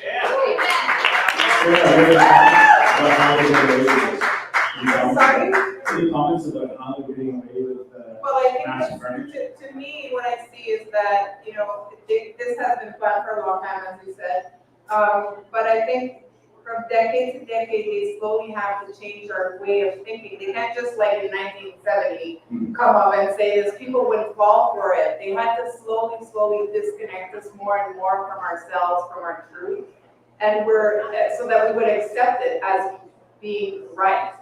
And so that's what I see, like decade to decade, they moved the mark of everything. For example, cholesterol ranges, or, they changed everything. And we've accepted it as we go, and now it's like we accept anything. And plus, they have more people in more places, and they're more ready too, right? They got ready, like it took time for them to get ready for this. So it's been fun for a long time, but and they implemented it slowly but surely.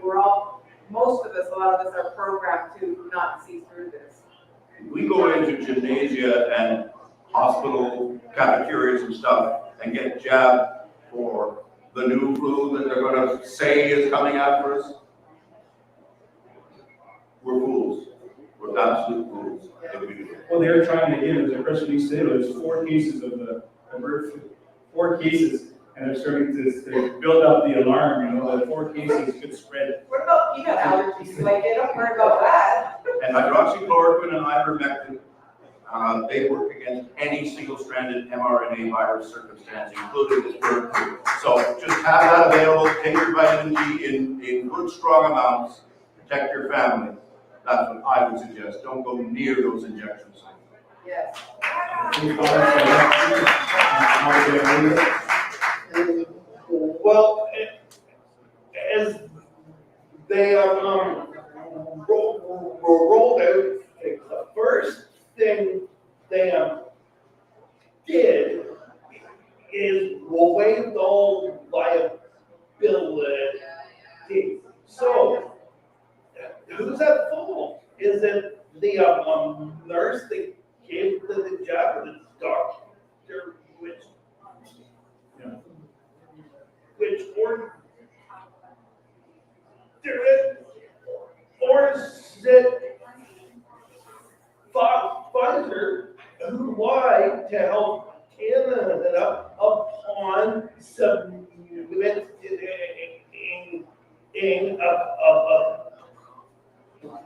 approvals for it, or is it help Canada who blindly approved it and did not hold Pfizer accountable? Or is it also in large part Dr. Science? Remember Dr. Fauci said, I am the science. Anyone who questions Dr. Fauci questions science. He's a monster. He's not a doctor. No, right, He's actually, a there monster. was actually a Republican that was questioning him in one of the question periods, and she refused to call him doctor. She No, called he's not a She doctor. called him Mr. Fauci. he's behaved in such a way with his non-ethics about beagle dogs and flea-infested brains and, anyone who's been doing that kind of stuff for 25 years clearly is a psychopath and clearly would use anything and wouldn't care about using any number of things to potentially harm people. And we have the living proof of the last 5 years of what he's directed us to do. And Dr. David Martin has patent proof across the United States into China, into Europe. And these patent proofs prove that Fauci had control of this for 4 to 6 years before this was going on, and he was being spoken to. Things were coming into his ear from certain other entities that I can't specifically name, but I'm sure that Klaus Schwab, Tedros, and other elements, and Gates, had things to say to Fauci so that Fauci would go ahead and do this research. And all the research did was made a two-directional thing happen. A kind of a germ with these bad genomes in it, and the suddenly instantly available vaccines. The vaccines would have not been instantly available if there hadn't been 4 years of research creating the vaccine. So Fauci was knowledgeable about both bits. He fed it over to China, and he did other elements within the States. And like all liars and all guilty people, he did everything possible to make it appear not that way when he was questioned. And because he was inappropriately placed into the, what can we do about it? What am I going to do? What am I going to do about this thing that I created? Well, I guess I'll lie about it. So that's what we've all been victims of. We'll get away from the victimization. We're not going to be a victim of Dr. Fauci anymore and the people who spoke into his ear. It's over. Everyone out there in video land, this is over, but you have to be part of making it over. Do not accept the BS out of these people any longer. Dr. Gassi, any success getting Dr. Gassi? He's been very quiet. Daniel? Okay.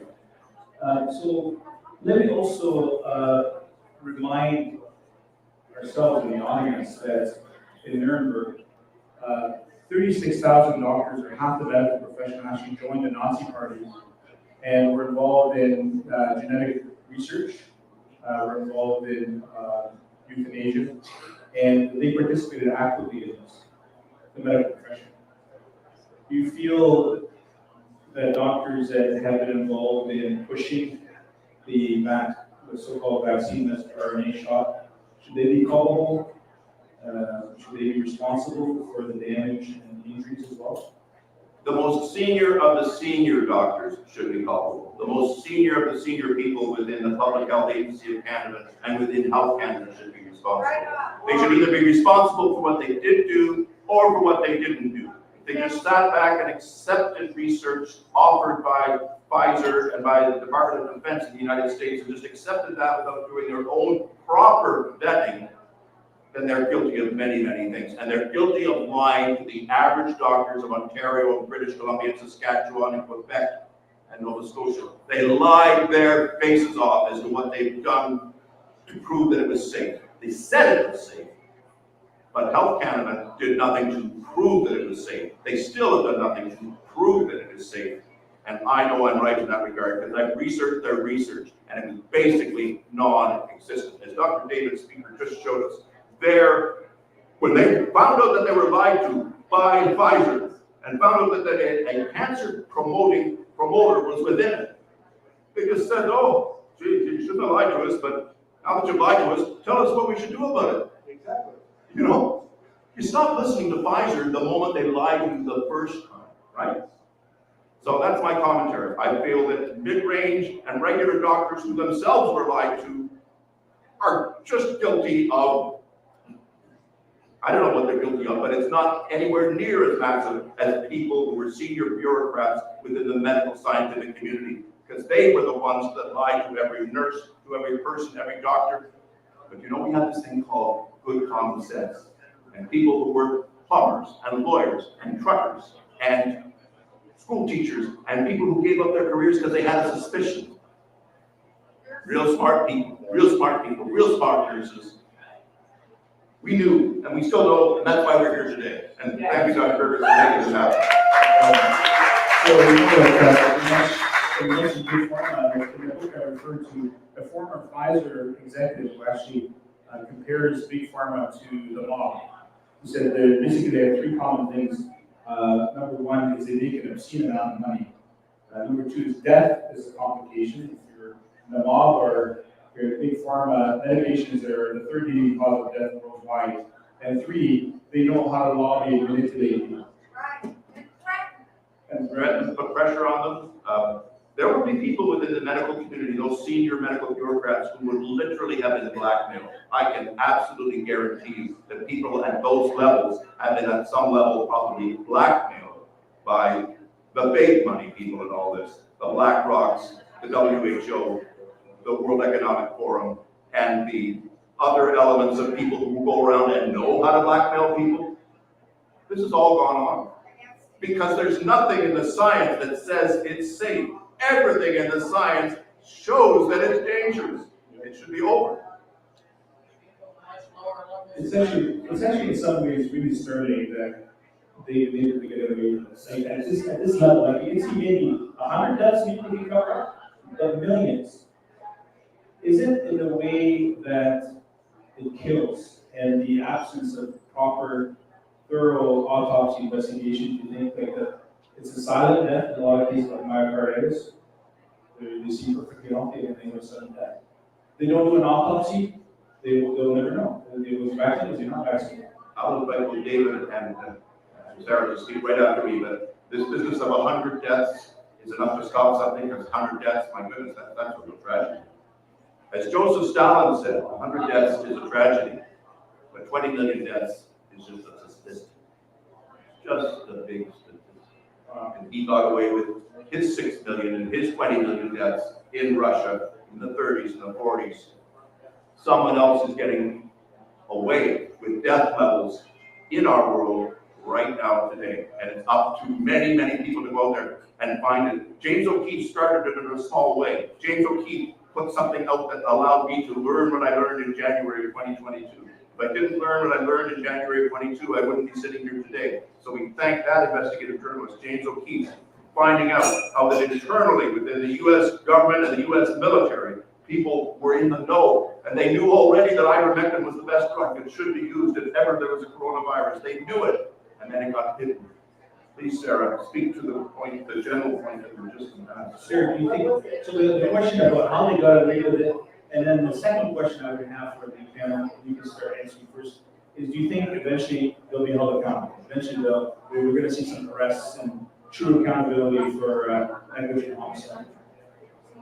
You know, I was really thinking that wasn't gonna happen, but I'm starting to think that maybe it will, and I'm seeing justice, like, I'm worst case scenario, so I've been like, oh my God, we're not gonna be able to get out of this, but lately, I'm starting to be like, oh my God, there's light, and this is gonna be great! What encouraged you? What did you see that made you think that?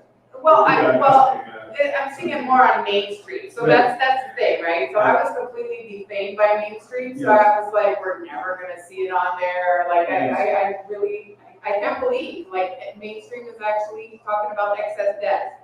I was really happy when I saw that. I mean, it's in the UK mostly, but It'll take over. yeah, it'll come over. Like, it's starting, it's coming. I saw a few nurses win like their cases with their vaccine and stuff. So I'm really excited about what's coming and what we're going to create. I think, I agree with you, and I think one of the things I've seen that's encouraging is aggressive vaccine proponents are now turning against vaccine, even very liberal, tyrannical reporters like Cuomo, for example. So he's starting to talk about the side effects that he's had from the vaccination. Right. And he was a pusher. And we're starting to see some people actually literally come out and apologize for the way they shamed and they ridiculed those that didn't take the vaccine. You know, it's interesting. There's a comedian that talks about this, how the propaganda was so strong that people that got vaccinated shamed the people that did the research. And so, you're going to do your own research? They shame a person for doing their own research before injecting something into their body. And this comedian goes on to say, it's like if you go to buy a car and you say, you're going to research your car? Like, why? Just ask the salesman. He'll tell you all about the car. So it's like, just ask public health, who's making millions of dollars off the vaccine. Just has to trust them, and trust the science. So, oh, that's us. Yeah. I thought it was being asked you for a second there. Okay, I'm gonna open up to the audience to see if you have any questions for our panelists. Dr. Speaker, I'm sorry. Please. On that point, the more we look at these vaccines, the more aspects we find can cause harm. You've got DNA there, you've got high levels of RNA, you've got ribosomal shift, you've got RNA, DNA, hyperrhythm. So the more you look, the more it's seen that this is done on Earth. Yes.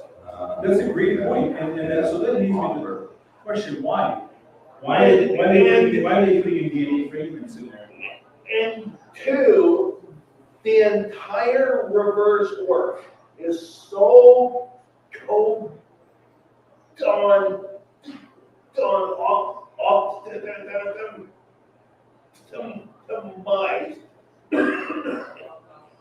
It could have only have been done by AI. It is that risk. With what objective do you think? What objective? To make a full reverse work Wow. to encode for something else. So our very DNA, God's created DNA, they're basically completely sabotaging So on our that DNA. point is yes, you've got the last movement that's correct. If you encode forward, you get white. If you encode backwards, it gives been run like fibers.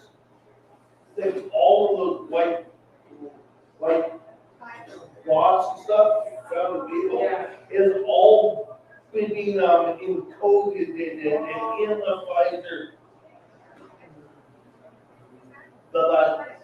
And that is so finely tuned. It could have only have been that precise if it's designed by AI. And can I just speak in support of what Dr. Speaker just said? This is very important for people to realize. Plasmids, as Dr. Speaker just said, are circular structures, tiny little circular structures. And when Health Canada says that there's an acceptable amount of DNA that can be up to such and such an amount, that was only acceptable if it was not inside a plasmid. These acceptable levels that they talk about is a little bit of debris or detritus that might be allowed in a certain product. It would never be purposefully encoded in something that can take it into your brain and be active in your brain and in your brain cell nucleus. And in that same little spaceship, it takes it through the mother's bloodstream into the placenta, into the baby, and into the baby's brain, because it's in a little spaceship called the plasmid. So this is what's the whole planning, right, David? You don't get these microscopic events to happen. You don't get this microscopic spaceship carrying things to all of the most sacred tissues in the body. The bone marrow, the brain, the fetus and the fetal brain, and the ovaries and the testicles. Those are the 5 areas that these things go through the best. The testicles, the ovaries, the fetal brain, the human brain. This is a no-brainer in terms of what's it planned. And the heart, Chris. And how about the heart? The heart, strangely enough, for all the stuff that happens to the heart, it's kind of easier to get to the heart because it doesn't have to cross a blood-brain barrier. It doesn't have to cross a testicular barrier or an ovary barrier or placenta barrier. The heart is in many ways easy to get to. But once you put it inside DNA, inside plasmids, and not just average healthy DNA, DNA made by nefarious scientists, DNA with bad genomes within them. The worst of the worst, and they put it inside a spaceship. Last little point about the spaceships. The spaceships themselves, plasmids and or lipid nanoparticles. They were only ever approved, before COVID, the only people they would give plasmids or lipid nanoparticles, even if they were empty, they were only allowed to be given to people who had 5 months or less to live. It was only allowed in legitimate science to be given experimentally to a person that had less than 5 months to live, because it was proven that lipid nanoparticles and plasmids are themselves so toxic to people that they should not be for average use in average circumstances. Has anybody at CTV or CBC been telling you that? It's the truth. Nobody wants to tell you the truth. So, I have one more comment, and then we're gonna have 5 minutes for audience questions. And to the point, are they taking all away with this? Doctor, we lost out What happened? I to lost sound. sound. Keep it there, it'll come back. There, come on. I lost sound. Okay, I'm here. I'm Okay. still talking. The whole avian influenza thing has come on just as COVID has gone down, Yeah. as a diversion Yeah. to, there's all these COVID deaths from the vaccine. COVID's over, Right. and then look at this, and it's to distract the people Right. from the past Right. to what's to Do you come. think they're gonna try and say, like COVID vaccine deaths are all a result of this new virus? And trying to kind of hide it, basically, it's all it's all big scam. They just wanted to. Okay, so Ed has a wireless mic.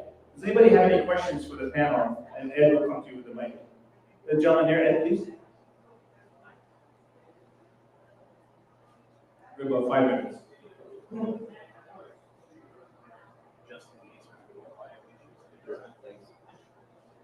got some, So you can address the question to a specific panel member or to the entire panel. But we'll try to just answer one of those. dang it.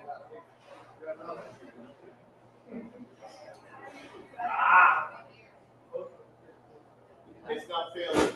It's not failing. So let me take this one. Go for it. Okay, we got Could we have you come out?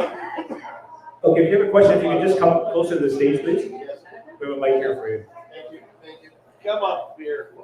I know that, yeah, it's a range issue.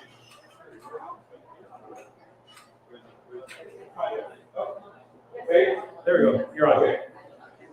So the question is to the physicians, basically.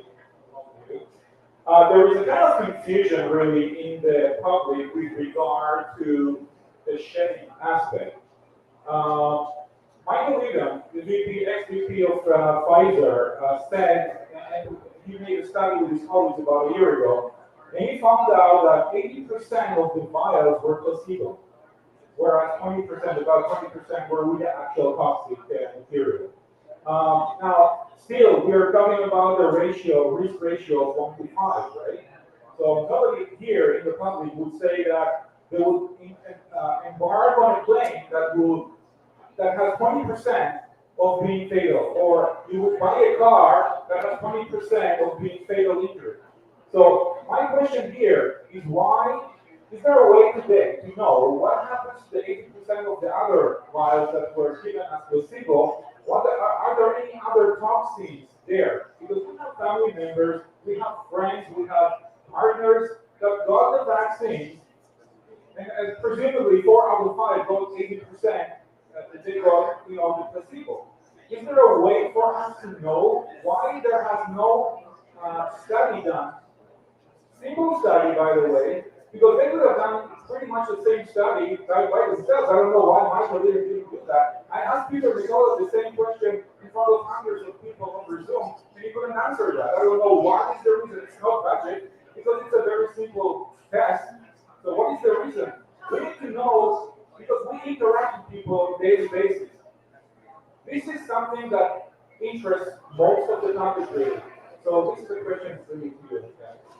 and you're wanting to know the reason that, what are you wanting to know the reason for or of? What, you said a lot of things. I don't understand what reason. The reason is that if we are interacting with people, is there anything else in those placebo? First of all, they need to be able to detect people that go to placebo if they have other toxins or not. Because if they have other detrimental materials in the injections, even though they were placebo, maybe we're subject to those sheddings as well. So this is one thing why there is no simple test to test that. Second is that we are interacting with people on a daily basis. We need to know this kind of information. After 3.5 years from the rollout of the vaccine, it's about time you know that.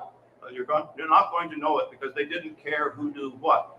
They cared and chose to give out separate strains. Denmark had a certain segment of the population, 1/3 got salt water. Could we have actual microphones that work? Yeah, I think you lost, I think we're losing some of the sound. Keep going. 1, 2, 3, 4, 1, 2, 3, 4. Keep going. 1, 2, 3, 4, 1, 2, 3, 4, 1, 2, 3, 4. Okay, you're on. So thank you very much for your question, sir. Absolutely. But the reason that it's hard to discern any of these things is because the whole reason for there being true placebo, salt water, the whole reason that there were weak amounts of mRNA versus high amounts, the people who made this crap wanted to study it. They wanted to know what 100% dosing would do to people. Like the people I spoke of there in Invercargill, they all got the same lot number. All 100 people were dead within 1 year. That was clearly, obviously, a high dose circumstance for those people in Invercargill, New Zealand. So again, the people studying it, the people making use of dose response, they're the bad guys. They've got all the log data, they've got all the information. It's for them to understand, it's for them to do, and governments haven't chosen to figure out the same things because the governments are too obscure and non-scientific and they don't care. Plus they're being led by the nose by the WEF and the bad guys who made this. So it's for the bad guys who made this. They've got all the knowledge in the world.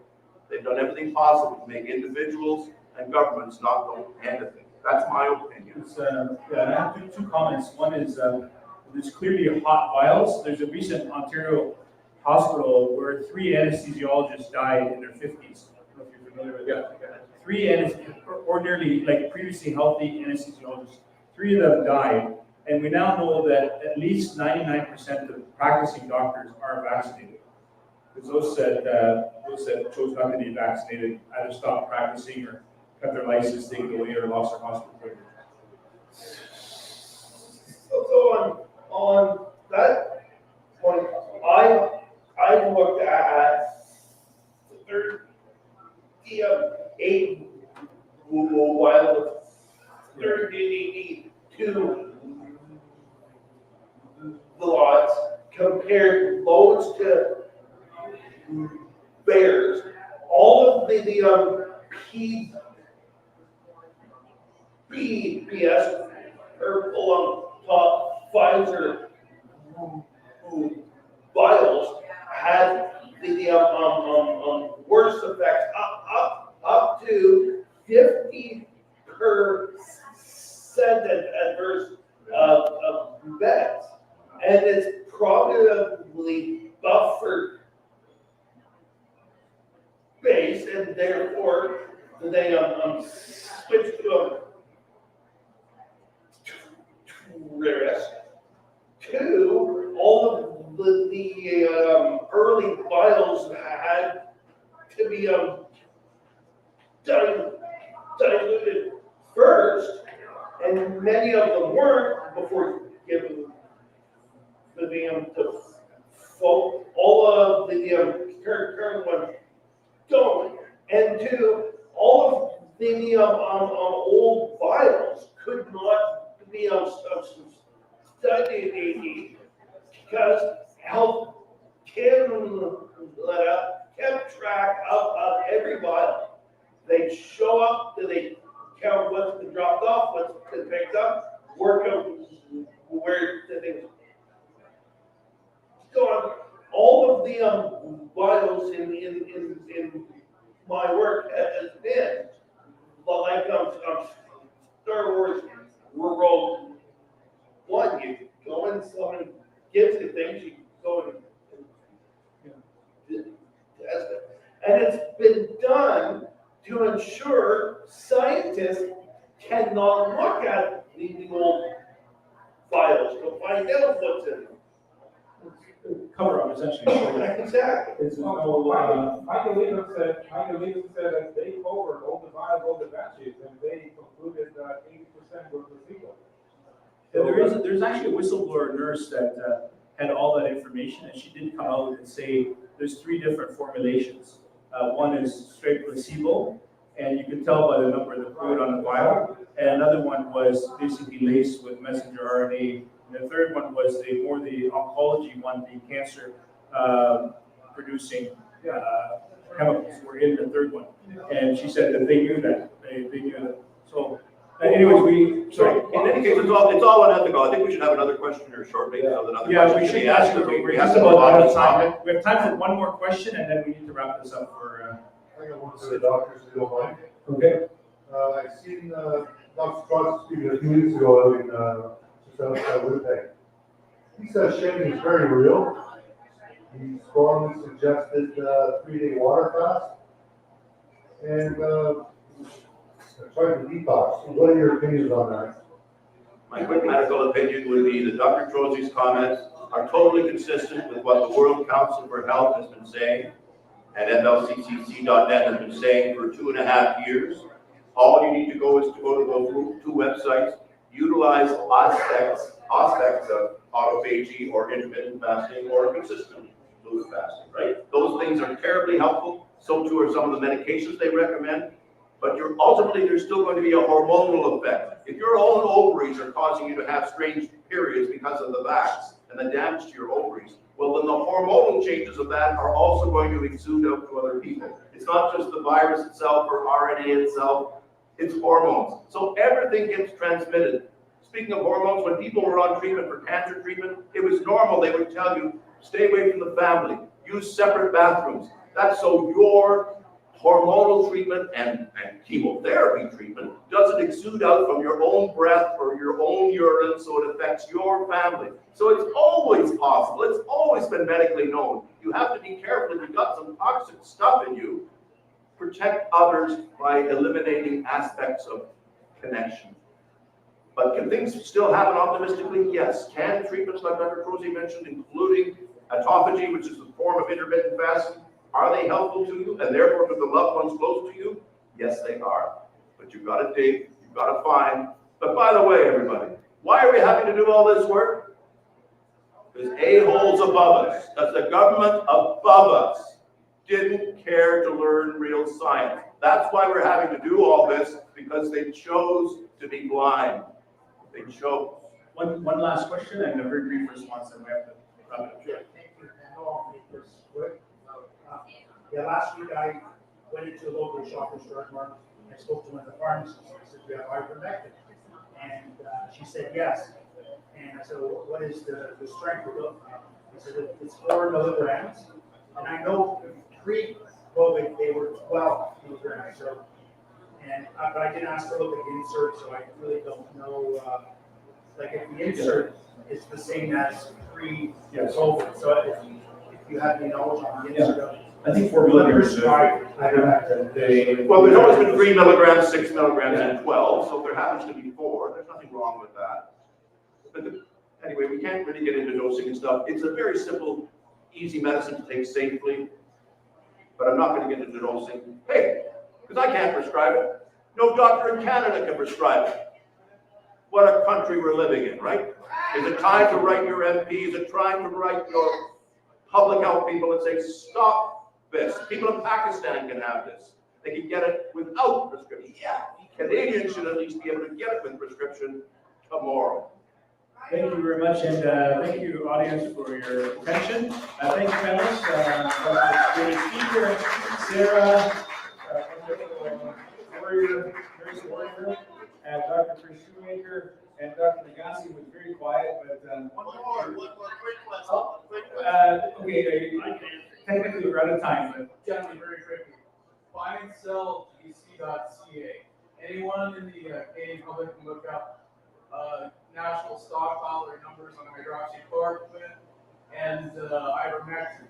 During COVID, we learned that there were 16 million hydroxychloroquine tablets in the government national stockpile that weren't used. On whose authority, who was blocking ivermectin and hydroxychloroquine at that level? I don't know. We don't know.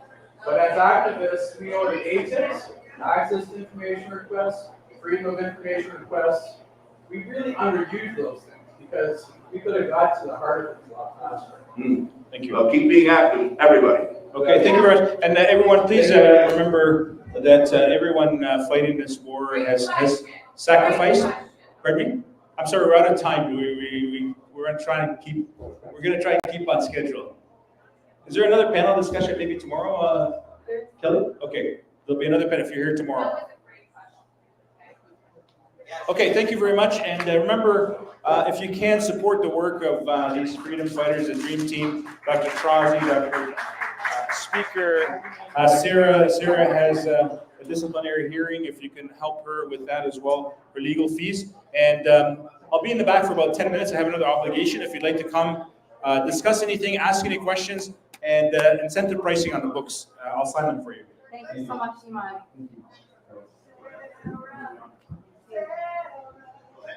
Sarah. Check. You turn me up just a little bit more. Perfect. Everybody, I want to thank everybody for coming out tonight. We're having some technical difficulties, so I'm not going to hold you up, and we're an hour behind schedule. But tomorrow we will have the virtual speakers, Bob, Kirk Reese, and some of our whistleblowers come in and speak to everybody. What I do want to touch on is that we brought everybody together because we do have a solution that we want to put forward. Imagine a world where these doctors and nurses were able to have all the authority over creating our healthcare policies. Imagine a world where our teachers and our parents would decide on the curriculum for our children, where corporate suits, foreign interference would not exist. Imagine the every single day factory worker deciding on our minimum wage. Imagine equality under the law for our natives with our Canadians together as one nation. If you want to learn more about this, we've got a foolproof plan that has proven to work. So a year and a half ago, and you will be introduced to a friend of mine who I implanted a strategy through into the country of Panama. And just 2 weeks ago, the country of Panama has elected an independent majority and kicked the WEF out. So that is part one of the strategy, but we've got part two, and I am willing to put on a full presentation to put this strategy out to everyone, and so are my partners and our teammates, and I hope you will join us again tomorrow. The doors will open at noon. We've got a media panel with some pretty heavy hitters, including some from the mainstream media that will be up here on the stage, so you'll be able to ask questions, and that will be interesting. And they'll be joined with, of course, our Ontario sweetheart, Jody Ledgerwood and Chris Black. And then in the evening, we've got one heck of a law panel, and that will include people like Chris Weisdorf, who I can see in the audience, as well as Daniel Freiheit from Lions Advocacy Law, and he's also the brother of the well-known Viva Frei. And there's a few others that are going to be in as well, and I've got a very special guest that'll be live streaming. I'm not going to tell you who it is. You want to find out? You're going to have to show up. But thank you all very much. We are the change. We are. The authority in this country belongs to the people. And democracy is a good thing when it actually shows you how to do it. Thank you so much for coming. Thank you for coming. And just a reminder, these events do cost money. We're putting it off for free. We did bring in some food for you to eat. Richie was sitting here. If you feel it in your heart to make some donations, that would be lovely. But we are back tomorrow. Legal panel, media panel, a few more really great speakers. Hopefully technology will work tomorrow. We had 4 more speakers tonight, and I apologize. Dr. Nagasi's in Japan, so he was coming in virtual, and technology doesn't always want to cooperate with us. But we do hope you'll join us tomorrow. We start at 1 o'clock, doors open at noon. Feel free to tell your friends, come on in, we'll have some bits and bites again for you guys to eat. It'll be a longer day tomorrow, 2 more panels, excellent speakers. Thank you for coming out. Donations are there with Richie, and have a great night, and may you all have an uneventful ride home. Thank you.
How are we doing for sound?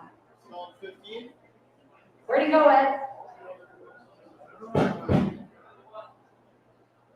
Oh, where'd he go? Oh, he's coming back in?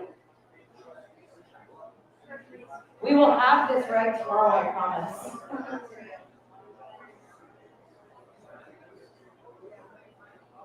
Well, I'm just gonna say this so that I can close off this mic.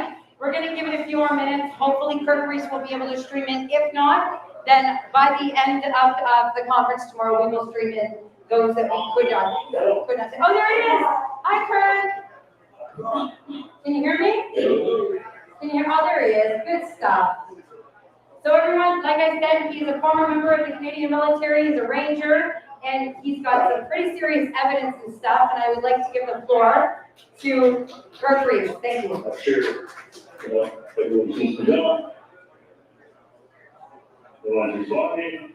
Yeah, we're here. Go ahead, we can hear you. Yeah. So like what?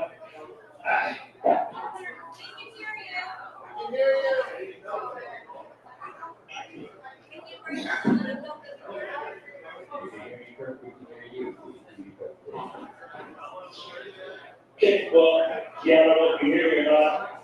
It's just bizarre, right? Can anyone hear me or see me? We hear you.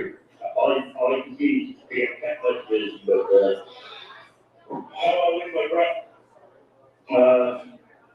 Everyone's already not home now, which is why I kind of saw on screen, so maybe rebook me, I guess, or sorry. Okay.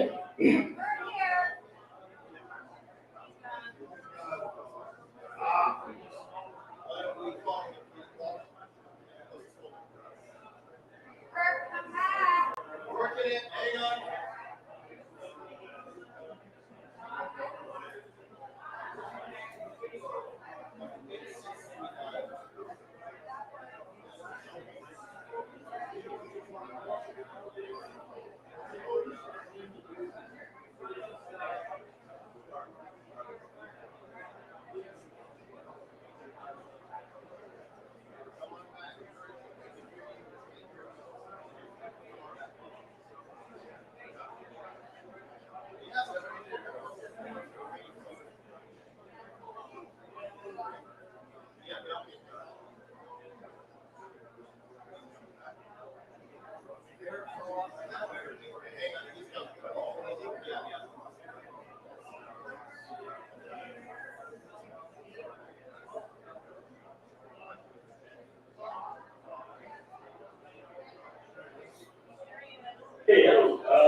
joined the Rangers in 2010 to help protect Katie Golden League.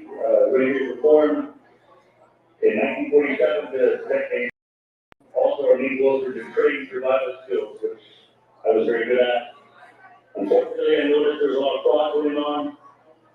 Basically, it cost them stealing millions of dollars through our tax payments, and I voiced my opinion to stroke matters, and I think we needed reprisal.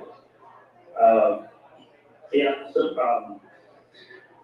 I tried to report it to my superiors, and they didn't listen. I tried to report it to the RCP, they didn't listen. This was in 2015. And then in 2018, I had all the documentation where I had full-fledged fraud investigation going on. And I tried to report it to Trudeau, actually, and they ignored me because the people that committed the fraud were the people who were on Sam Pearson and her husband, Jim Pearson, stroke matter. And they already told me that they had to be in charge of the patrol to get $16 million from Trudeau for a wellness center. And I said, well, you have to really get action. Because in the Rangers, we have 11 years to stop fraud, which going might be a good idea in the Canadian government. But I don't think they had big deductions. They were deemed illegal, but they still kept me out. And they ended up getting $60 million. So then the chief ended up being a liberal nominee. I tried to compare. Now I got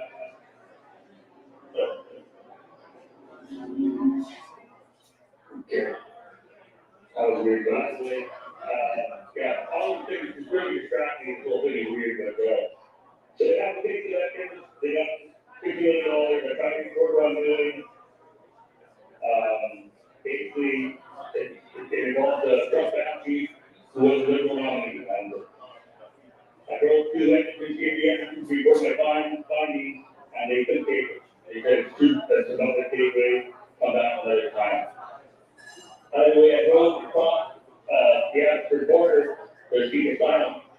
And this was in February 2019. I had to stop the gate. I drove through the gate with my 5-year-old son in the Florida 2017 finale in the hopes of getting asylum, getting my story up to resolve this problem. I had guns, I had survival gears, wood grenades, rations. Basically, it was like a survival pretty good war and multiple capital rounds. And they turned me back. They said they had no asylum for people like me. So I said, well, you have to arrest me then and put my son in foster care until we got straightened out. They wouldn't do that either. Yeah, well, why would we have to arrest me? Well, because I have to be done in my truck. And I've been drinking and I'm on medication. And I got the orders for evaluation. So keep your alarms there. Instead, they took all the guns, they brought them all back off and came inside. I drove across where they interrogated me with guns. And yeah, you know, the first thing we did on the team is give the gun for alcohol, and I said, in the truck, they said no. And they said, wait, nothing inside here. So they took my gun away, and they touched again, they blocked me, you know, what's going on. I showed them some documents. Then all of a sudden, you know, they told me everything beat. They didn't know what to do with me. But I couldn't prove that it was my son, so they phoned a friend of mine, he verified that I had a son, so it was on the phone. They came back, the police said, they can't figure out around all these guns and stuff. And I said, well, then deal with me, you know, right, and let's get this started. And this is the American Amnesty side in Abbotsford, February 2019. Well, instead of leaving everything back, shook my hand and said, we're all in this together. And said, it might be easy. That's how I knew I was really screwed, you know. So for the last 5 years, I've been living in that remote island, by Belleville, trying to get my story out. Unfortunately, when they found out where I was 6 months later, they had me arrested under the mental health act and taken away from my 5-year-old son and sent to a mental hospital. Inside that mental hospital, they were forcing me to take antipsychotics, which I said I didn't want to take any because I'm not psychotic. They said, well, you have to, you're never gonna leave. Well, fortunately for me, I was recording, I didn't. I recorded phone calls, I recorded doctors, nurses. I did that for many years, because I knew this was coming. I was, trying to do my job. Drinking daily coffee, we was at break now for many times from Trudeau and every other local party that I've encountered today. I've contacted them all. Started with the Green Party, actually, Elizabeth Nick was the first one who called me and Dion.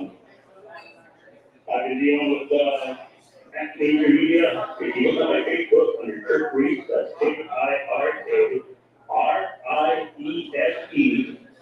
Look up Google Kirk Reese or go on my Facebook, and Los Angeles is there, lots of recordings are there, some great complaining, MP area, the Spencer's good for NP. Take it back, Raj. He actually came here and met a few times. He's just, all these people are too scared to speak up. And ultimately, creating my evidence in the proper authorities. The police won't investigate it because they said, well, everything you say is questionable because we get arrested you and sent to mental hospital, so you have mental problems. After, 5 years, I was finally able to meet actual people because of COVID. I wasn't able to be, meet these people. They accept me as being 111% mentally disabled. So they, gave me $279 a month for my pension, from a disability sorry. Unfortunately for me, they also said I had a great illness, which is my life has been drastically cut short. 33% more likely to be shot by RCP, 33% more likely to kill myself, and 33% more likely to harm somebody else. But I'm not suicidal, I made that perfectly clear. But they did not have a great illness, which is currently schizophrenia, which I didn't have. And I'm not mentally disabled, but I have a little problems and all that. So I was able to have something to do, and that's why I was able to live. I tried so many politicians. I tried to talk to David Commissioner Kemp.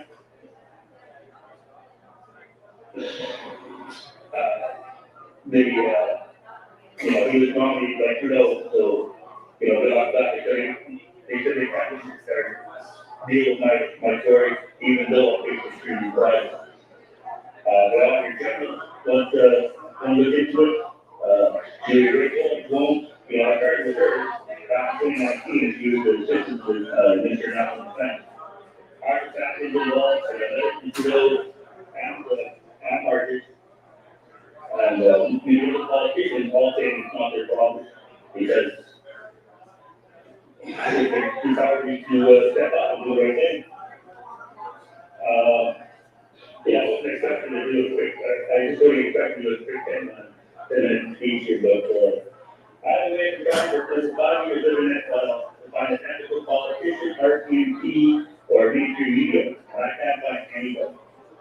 I have in Trinity over 100 RTVs, over 100 politicians, and easily 100 mainstream media, including direct phone calls. Nothing disputable, yet they say I'm crazy. And that's what they do a lot of people. A lot of people come forward to me and say, Kurt, this is not me. I said, well, where's your evidence? And they say, well, I'm telling you right now, that's not it. That's just some ground. But it sounds like I don't know a lot, but I have the evidence. There's just no one to give it to. I've been talking to doctors. They only civilian review maybe going up to they lost my file for 2 years. And all of my stuff, they never expired. There's no statute of limitations on national security, and all of my stuff is national security. Trudeau goes to the wrong statute. The American Constitution of Canada, particularly instruct people to talk about truth and reconciliation. So, where's my truth and reconciliation? Because I can put so many people in military prison that when they did that safety act in 2019, they were all in uniform on exercise. And I'm not sure. Told me, Kirk, you have to report this. And that's my last military task, and I'm still on. Unfortunately, he's all retired, or been released or disappeared, so we work with some people, they're gone. When they listened to me for a year, they said, I can't run forever. I can't last forever. Why would they say that? What's the death threat? So I found, I was able to come out because I never gave up, and I had a lot of skills. A lot of people don't have skills in Canada, and I don't think they have to do what's coming. And they're not very good at other like it should have, it would have changed the whole, put up COVID. You know, we would have, we definitely would have more prime minister, we definitely would have more employees for the truck, police, and the it could have taken a lot of life, and every day that my story doesn't go, it's so people. And that's what bothers me most, is I can't get anyone to even search anything, they don't say my story, they don't say my story.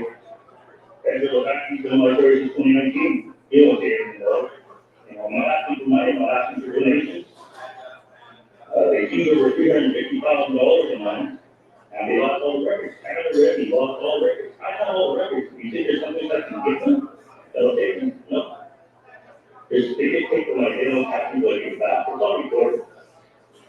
So again, just look on my Facebook or YouTube or Google, Earthbridge, KIRIESE. And yeah, I told I had 10 minutes, so I think that's probably about 10 minutes. If you have any questions, I don't even know what the content, because I don't know if anyone's listening. Number 69, round 4, 920, I've done over 40 interviews. Even with Travis Davis, he said, Kurt, your story, you're too dangerous, you're there very dangerous now, because I know he's done it long. But he did interview me March 1st, it did speak to the meeting, July 17th, but then they had a lot, because the National Welfare Act has to do a lot of it on all these politicians. And unfortunately, it's their political friends. A lot of people said, we can't go on our show because you insult our friends. Well, you know, when they offer your media, get better friends. You know, I don't judge. I'm just telling the truth. And I can prove everything I say. I super appreciate Kelly getting me on here. Maybe make them up a little better, but, you know, I'm just trying to get my story done. You got my service in Canada. Like, I didn't have to do life, but I didn't have to hand over me. I swear, I'm still serving. So I never did it with me. That's 14 years of me trying to help Canadians. I can't get hardly any responses. But, yeah, maybe I can chat more. If there's any questions, I'll turn my, I guess, computer back on to see and you hear anything. But I'll just be open now. I'm still trying to help Canada.